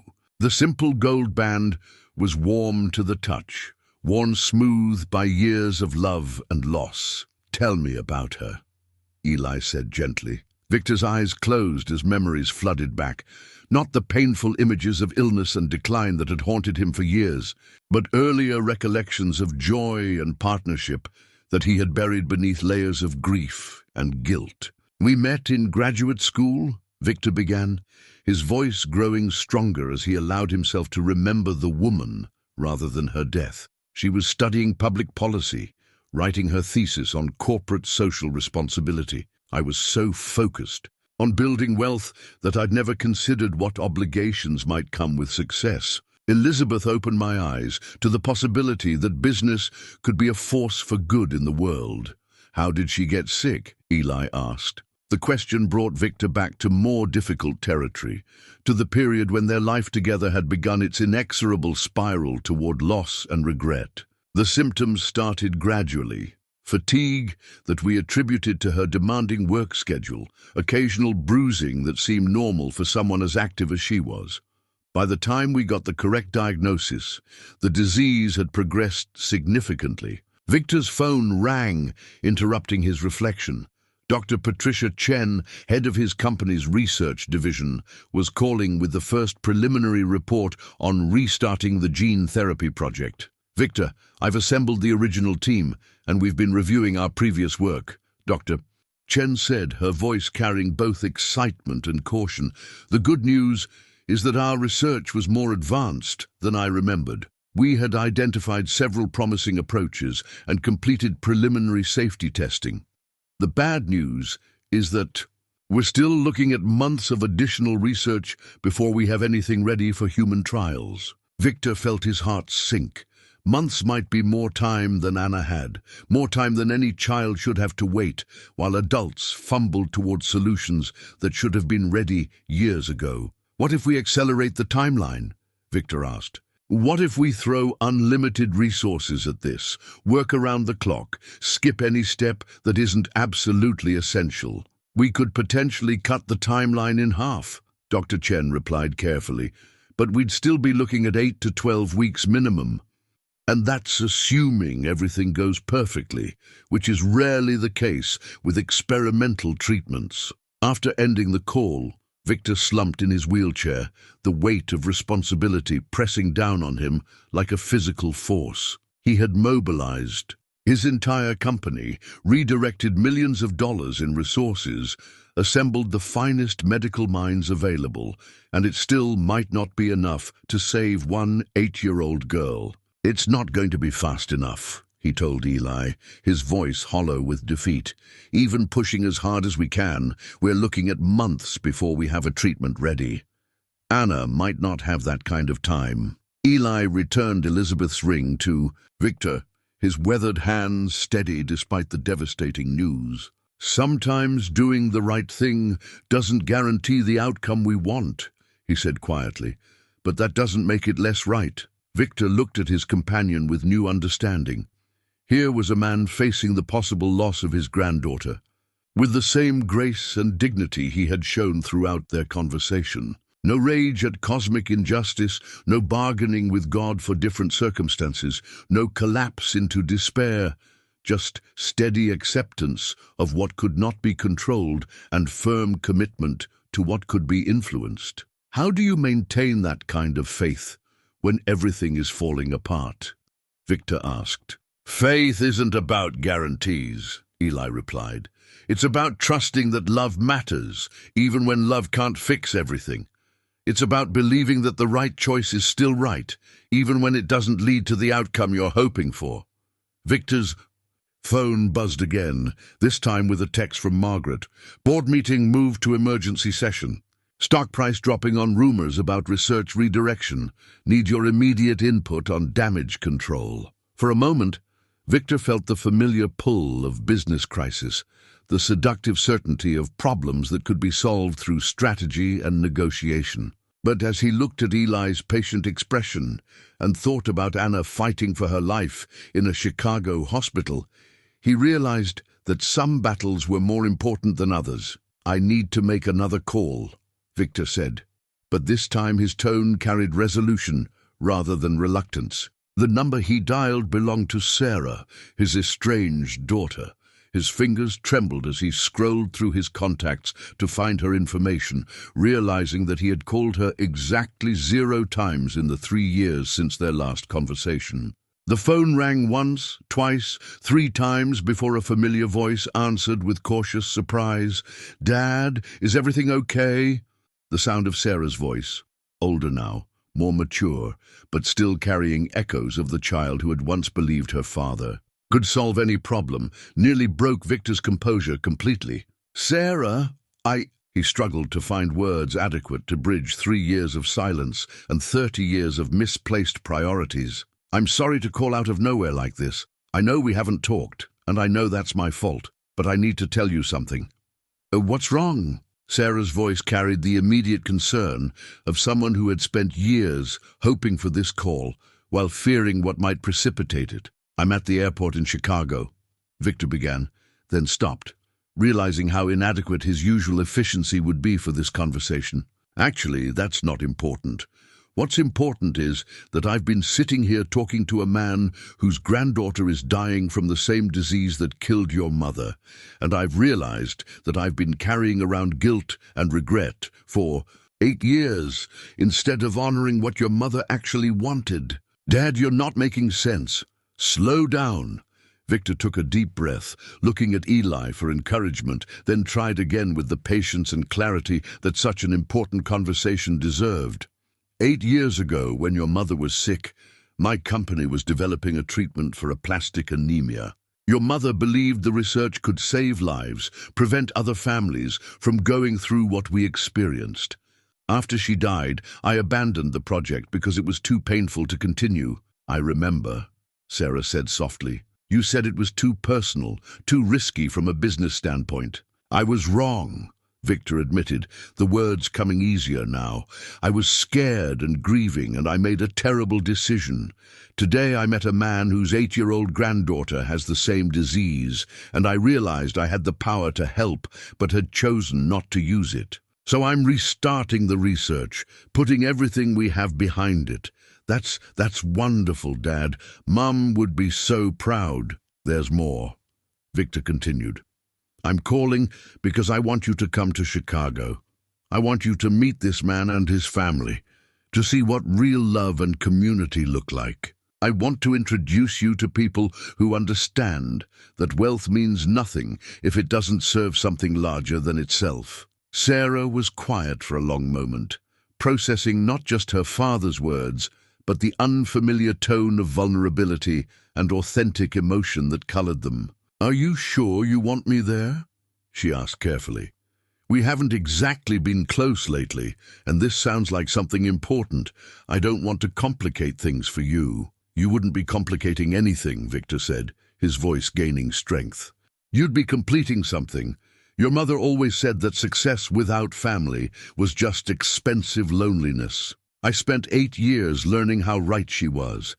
I don't want to face whatever comes next without my daughter beside me. I can catch a flight tomorrow morning," Sarah said, her voice thick with emotion. "But Dad, why now? What changed?" Victor looked at Eli, who was watching this conversation with the quiet satisfaction of someone witnessing a long-delayed healing begin to take place. "I met someone who asked me a simple question," Victor replied. "He asked why I was alone, and I realized I didn't have a good answer. I realized I had spent so many years building walls that I had forgotten how to build bridges. I want to learn how to be the father your mother always believed I could be, even if it's later than it should have been." After ending the call with Sarah, Victor felt simultaneously exhausted and energized. The conversation had drained him emotionally, but had also created space for hope that had been absent from his life for years. Sarah was coming to Chicago. They would face this crisis together, as family, regardless of how the medical situation resolved itself. "She's coming," he told Eli simply. "Good," Eli replied. "Anna will like meeting her. Children have a way of bringing families back together, even when the adults think it's too late." Victor's phone buzzed with another update from Dr. Chen. The research team had made contact with specialists at Chicago Children's Hospital and would be reviewing Anna's case directly. It wasn't a cure, wasn't even a guarantee of significant progress, but it was movement in the right direction. As Victor made additional calls, rearranging his travel plans, redirecting corporate priorities, choosing healing over convenience, began to understand what Eli had been trying to teach him throughout their conversation. True strength didn't come from controlling outcomes, but from responding authentically to circumstances, even when those circumstances were frightening or uncertain. The man who boarded the plane to Chicago would be fundamentally different from the one who had arrived at Gate 47 that morning. He was still wealthy, still influential, still capable of moving resources and making things happen. But now those capabilities served something larger than personal ambition or corporate success. They served love, they served family, they served the possibility that past failures could be transformed into future miracles. And for the first time in 8 years, that felt like enough. The hospital visitor's badge felt surprisingly weightless in Victor's hand as he wheeled himself through the corridors of Chicago Children's Hospital, yet its simple paper construction represented passage into a world where his wealth and influence meant nothing. Here, among the soft beeps of monitors and the gentle hum of medical equipment, titles and net worth dissolved into irrelevance. What mattered was love, hope, and the courage to face uncertainty with grace. Eli walked beside Victor's wheelchair, with the unhurried pace of someone who understood that some journeys required patience rather than speed. The familiar institutional smells, disinfectant and floor wax, cafeteria food and recycled air, triggered memories of Victor's own medical struggles, but also deeper recollections of the months he had spent in similar hallways during Elizabeth's final illness. Room 314, Eli said softly as they approached Anna's door. She's probably sleeping, but the doctors said she's been asking about when her grandfather would arrive. Through the doorway, Victor could see a small figure beneath hospital blankets, surrounded by the kind of extended family he had never experienced, but had always secretly envied. 3 adults sat in chairs around the bed, their heads bowed in what appeared to be silent prayer. A teenage boy stood by the window, trying to appear strong, while tears tracked down his cheeks. The scene radiated the particular intensity that comes from people facing loss together, drawing strength from shared faith and mutual support. "That's my son Samuel, Anna's father," Eli explained, indicating a bearded man in his 40s whose Amish clothing looked foreign but dignified in the hospital setting. "His wife Rebecca is there beside the bed, and that's my daughter Martha with her son Jacob. They've been taking turns staying with Anna, making sure she's never alone." Victor felt a stab of recognition and regret. When Elizabeth had been hospitalized, he had hired private nurses to ensure round-the-clock care, arranged for the finest accommodations money could buy, spared no expense in providing professional medical attention. But he had never thought to organize the kind of loving human presence that surrounded Anna's bed. Family members who showed up not because they were paid to be there, but because love made any other choice impossible. As they entered the room, Anna stirred from her light sleep, her pale face brightening with a smile that seemed to illuminate the sterile space around her. "Grandfather," she whispered, her voice weak but filled with genuine joy. "You came such a long way to see me." Eli moved to her bedside with the careful tenderness of someone who understood exactly how fragile this precious life had become. He kissed Anna's forehead, his weathered hands gentle as he smoothed her hair away from her face. "Of course I came. Little one," he said, his voice steady despite the emotion Victor could see in his eyes. "When someone you love needs you, distance doesn't matter." Anna's gaze shifted to Victor, curiosity flickering across her features as she took in his wheelchair, his expensive clothes, his obvious status as an outsider in this intimate family gathering. "Who's your friend, grandfather?" she asked with the direct honesty that children bring to every encounter. "This is Mr. Victor," Eli replied. "He's been helping me with a very important project, something that might make you feel better." Anna studied Victor with the unself-conscious attention that only children and the very wise possess. She seemed to see past his material wealth to something more fundamental, some quality of character that adults often missed in their focus on surface achievements. "Are you happy with all your money?" Anna asked, her question so artless and direct that it took Victor's breath away. The inquiry cut straight to the heart of everything he had been learning about himself over the past few hours. Here was an 8-year-old girl facing a life-threatening illness, surrounded by family members whose entire worldly possessions probably couldn't purchase one of his business suits. And she was asking whether wealth had brought him happiness. "I thought I was," Victor replied with careful honesty. "But I've been learning that I was asking the wrong questions about what makes life worthwhile." Anna nodded with the wisdom that sometimes emerges from suffering, from facing mortality at an age when most children worry only about homework and playground politics. "My daddy says that being rich in love matters more than being rich in dollars," she said. "Do you have people who love you?" The question struck Victor like a physical blow, forcing him to confront the profound emptiness that had characterized his life for years. Did he have people who loved him? Sarah loved him, despite his failures as a father. Margaret cared about his well-being, though their relationship was complicated by professional obligations.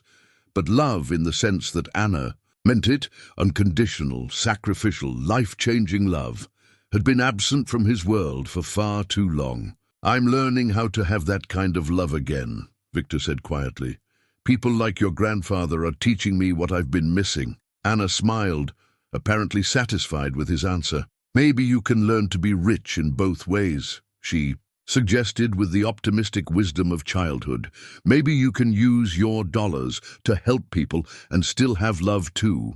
Victor looked around the room at Anna's family, noting how they had arranged themselves in a protective circle around her bed, how they shared quiet conversations and gentle touches, how they created an atmosphere of peace despite the medical crisis that had brought them together.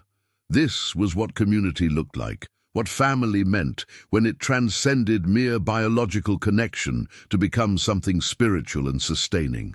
"Anna," Victor said, his voice carrying the weight of a promise he was only now ready to make, "I'm going to do everything in my power to help you get better. Not because I have to, but because meeting you and your family has reminded me what my wealth is actually for." As if summoned by his words, Dr. Martinez entered the room with the measured pace of someone carrying important news, his expression carefully neutral in the way that medical professionals learn to mask both hope and concern. The hand-drawn picture that Anna pressed into Victor's palm was created with the unsteady lines and brilliant colors that only children use to capture the world as they see it. Drawn on the back of a hospital menu in crayon, borrowed from the children's activity room, it showed two figures standing side by side, one tall and one shorter, both smiling beneath a rainbow that stretched across the top of the page in defiant opposition to the sterile medical environment that surrounded them. "That's you and grandfather," Anna explained, her pale finger pointing to the figures with obvious pride. "I drew you as friends because that's what you are now. Friends help each other, just like you're helping me get better." Victor studied the artwork with the careful attention he might once have reserved for complex financial documents. But now, the simple drawing carried more emotional weight than any contract he had ever signed. Through Anna's eyes, he wasn't a billionaire or a corporate titan.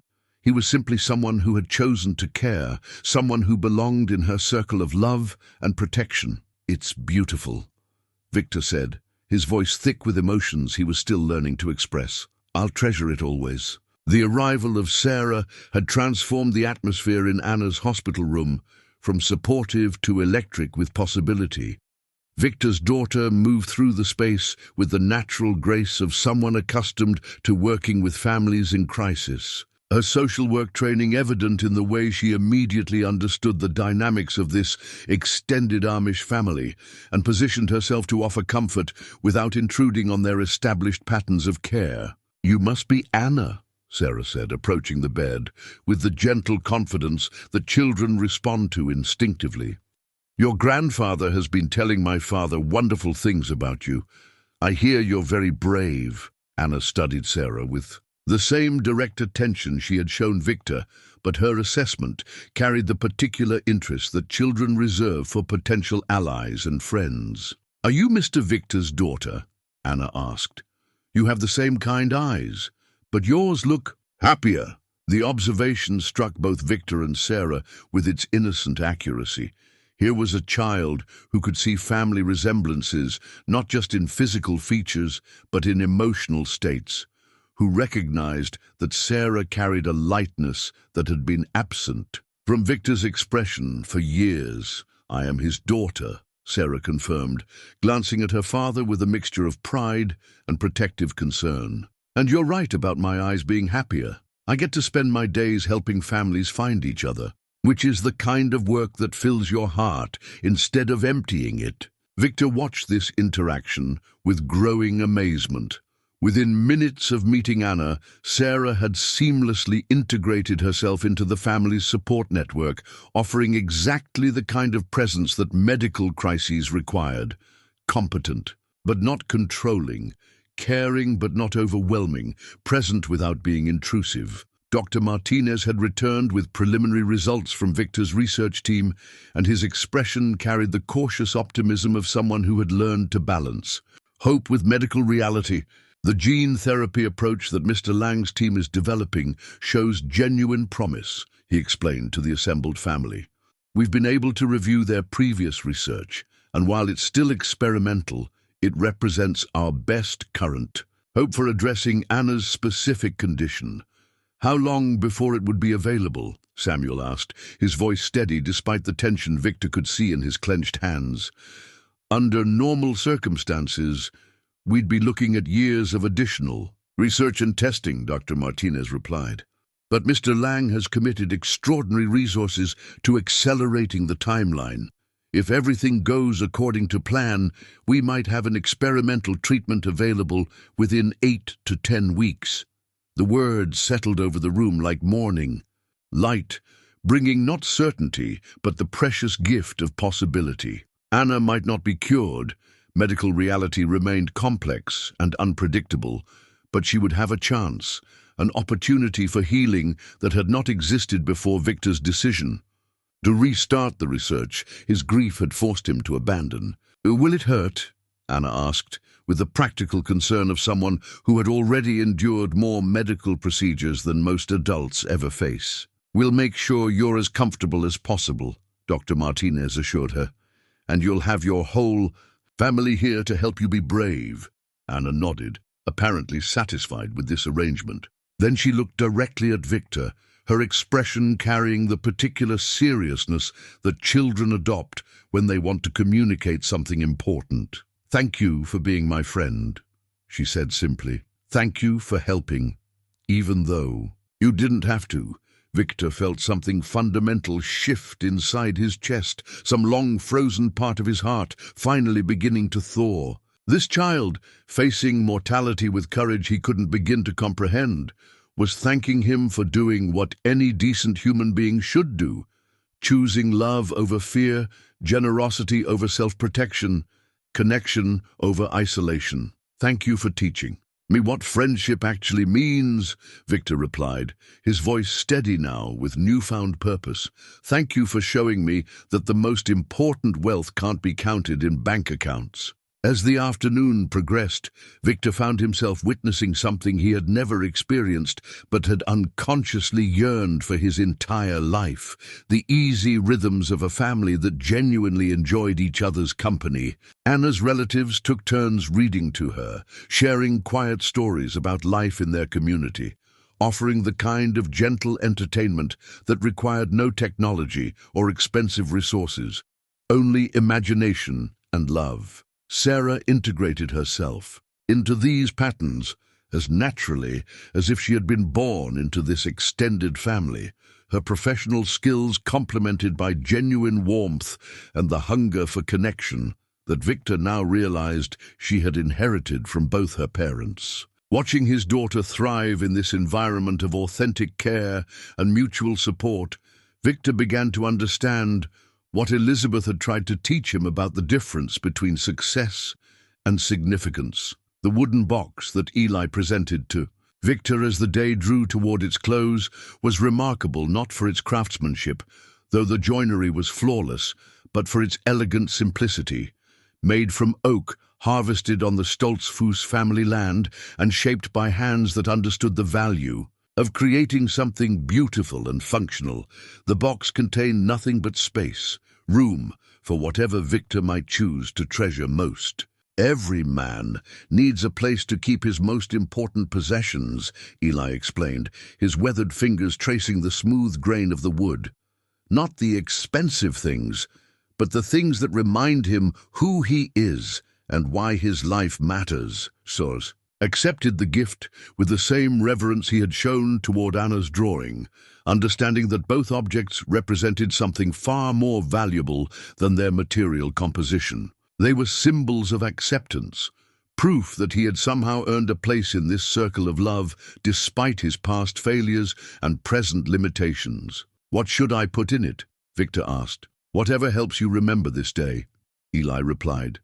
"Whatever reminds you that love is the only wealth that multiplies when you share it." As evening approached and visiting hours drew to a close, Anna's condition had stabilized enough for the family to feel cautiously hopeful about the immediate future. The experimental treatment remained months away, but the medical team had developed a care plan that would sustain her through the waiting period. More importantly, she was surrounded by people who would ensure that her journey toward healing, whatever form that healing might take, would be faced with courage, dignity, and unwavering support.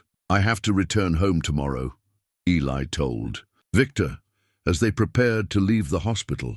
"The community needs me, and Anna's parents can handle things here with Sarah's help." Victor nodded, understanding that their time together was drawing to a close.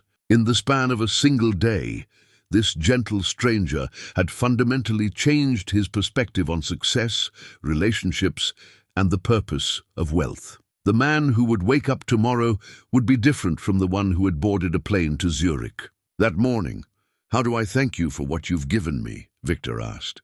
"You live differently," Eli replied simply.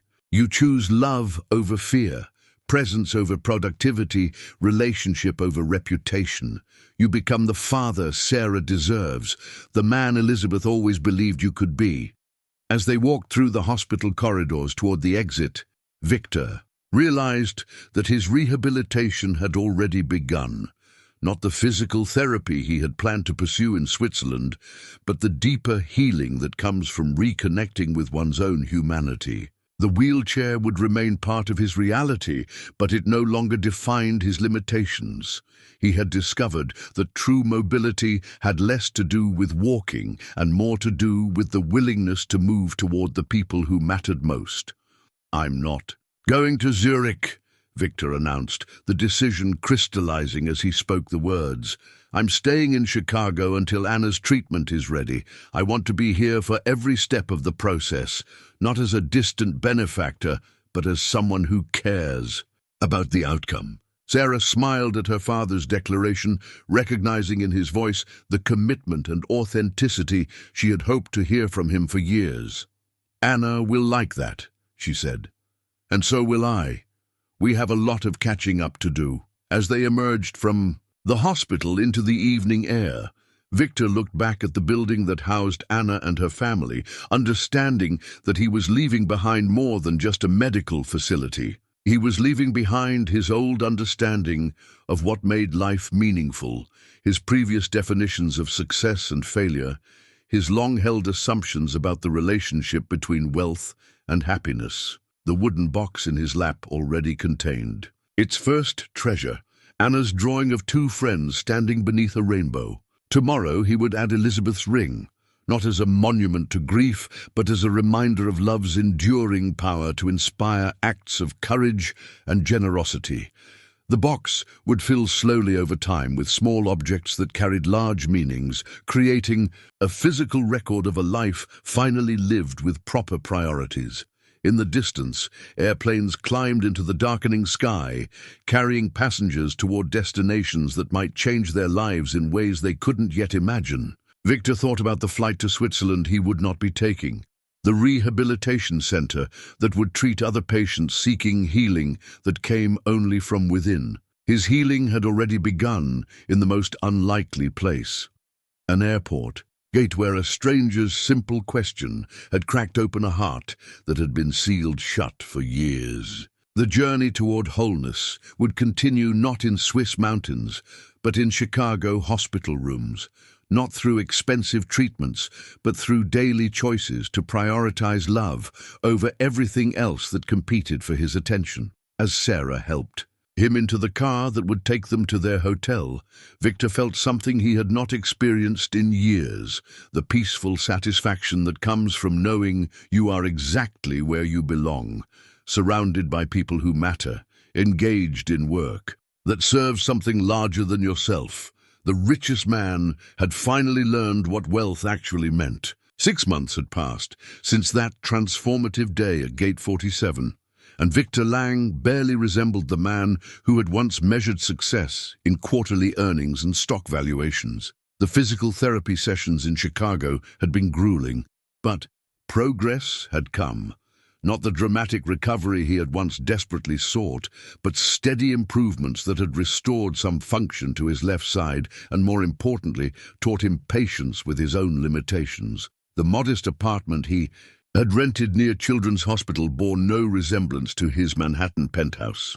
Gone were the museum-quality art pieces and status symbol furnishings, replaced by comfortable furniture that accommodated his wheelchair and photographs that captured moments rather than achievements.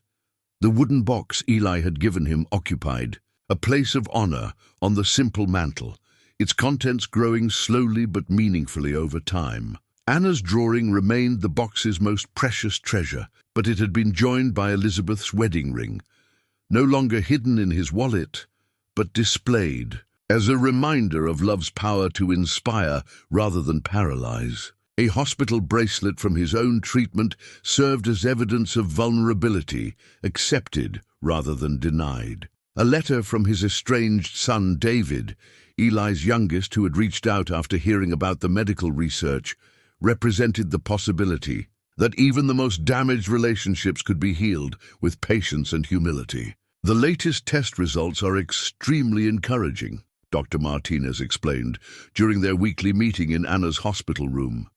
The gene therapy has exceeded our most optimistic projections. Anna's bone marrow is producing healthy blood cells at rates we haven't seen since before her diagnosis. Anna, now 9 years old and radiating the kind of energy that comes from a body finally remembering how to thrive, bounced slightly in her hospital bed with excitement. 6 months of treatment had transformed her from a pale, frightened child into a vibrant young person whose smile could illuminate entire rooms. "Does this mean I can go home soon?"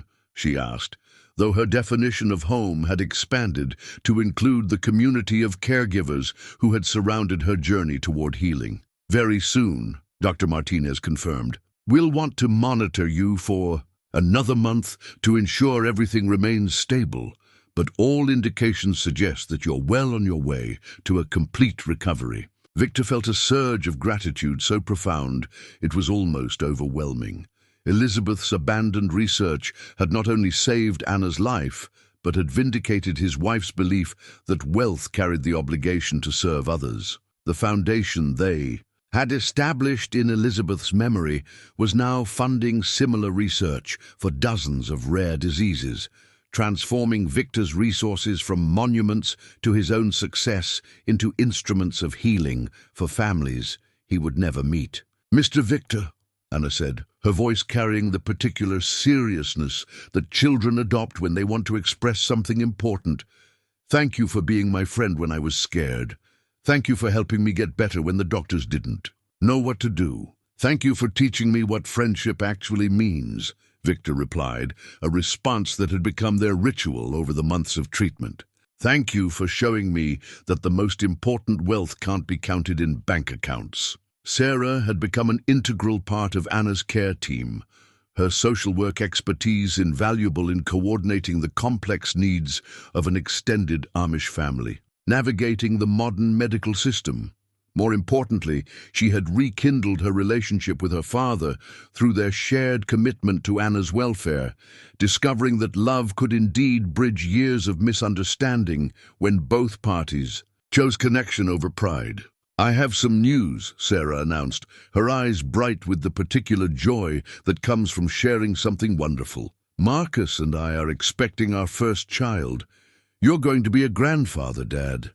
Victor felt tears spring to his eyes, not the bitter tears of regret that had characterized so much of his recent past, but tears of joy and gratitude for second chances that had seemed impossible just months before. His grandchild would grow up knowing their grandfather as someone who understood the difference between success and significance, someone who had learned to prioritize love over everything else that competed for attention. "Have you thought about names?" Victor asked, his voice thick with emotion. "If it's a girl, we'd like to call her Elizabeth Anna," Sarah said, "after Mom and after the little girl who taught you how to live again." The letter from Eli arrived that evening, written in the same careful script that filled his prayer book, carrying news from Lancaster County about Anna's recovery and the community's gratitude for Victor's role in making her healing possible. "My dear friend Victor," the letter began, "Anna continues to thrive at home, helping with farm chores and asking endless questions about everything she observes. She speaks of you often, wondering when you might visit our community to see how different life can be when technology serves love rather than replacing it. You would be welcome here any time, not as the wealthy businessman who once sat alone at gate 47, but as the man who chose courage over comfort and discovered that true riches multiply when shared with others." The letter concluded with an invitation. That made Victor smile. "We are planning a celebration for Anna's 10th birthday next month. It would mean a great deal to all of us if you and Sarah could join us. Anna has drawn you another picture, this one showing our whole family together, around our dinner table. In her drawing, there are no strangers, only friends who haven't met yet. Perhaps it's time to make her artwork come true." 3 weeks later, Victor found himself at Chicago O'Hare Airport once again, but this time accompanied by Sarah and her husband Marcus, preparing to travel not toward expensive medical treatment, but toward a simple celebration of life renewed and relationships restored. As they waited at their gate, coincidentally, gate 47, Victor reflected on the question that had changed everything. Why are you alone? He wasn't alone anymore. His wheelchair was surrounded by family who loved him, not for what he could provide, but for who he had chosen to become. His wealth now served purposes that aligned with his deepest values rather than feeding an ego that had been starved for genuine connection. His days were filled with meaningful work, authentic relationships, and the kind of peace that comes from finally understanding what truly matters. An elderly Amish man approached their seating area, leading a small girl with bright eyes and an infectious smile. Victor recognized them immediately, Eli and Anna, traveling together to visit other family members, their lives intersecting with his once again in the kind of coincidence that felt more like providence. "Mr. Victor," Anna called, out running toward his wheelchair with the unrestrained joy of childhood. "Are you coming to my birthday party?"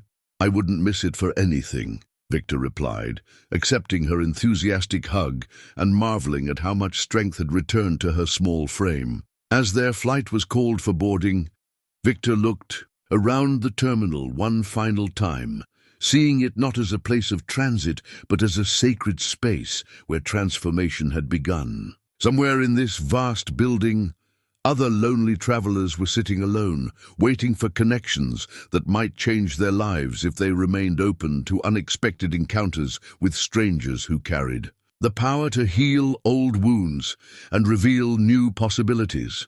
The richest man in the world was finally going home, not to a penthouse apartment or corporate headquarters, but to a community where love was the only currency that truly mattered, where wealth was measured in relationships rather than assets, and where the simplest questions sometimes contained the most profound answers. In his carry-on bag, the wooden box held treasures that money couldn't buy.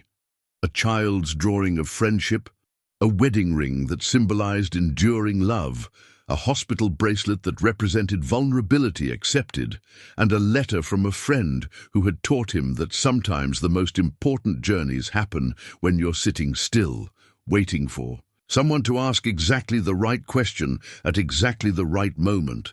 The answer to "Why are you alone?" had become beautifully simple. I'm not alone anymore.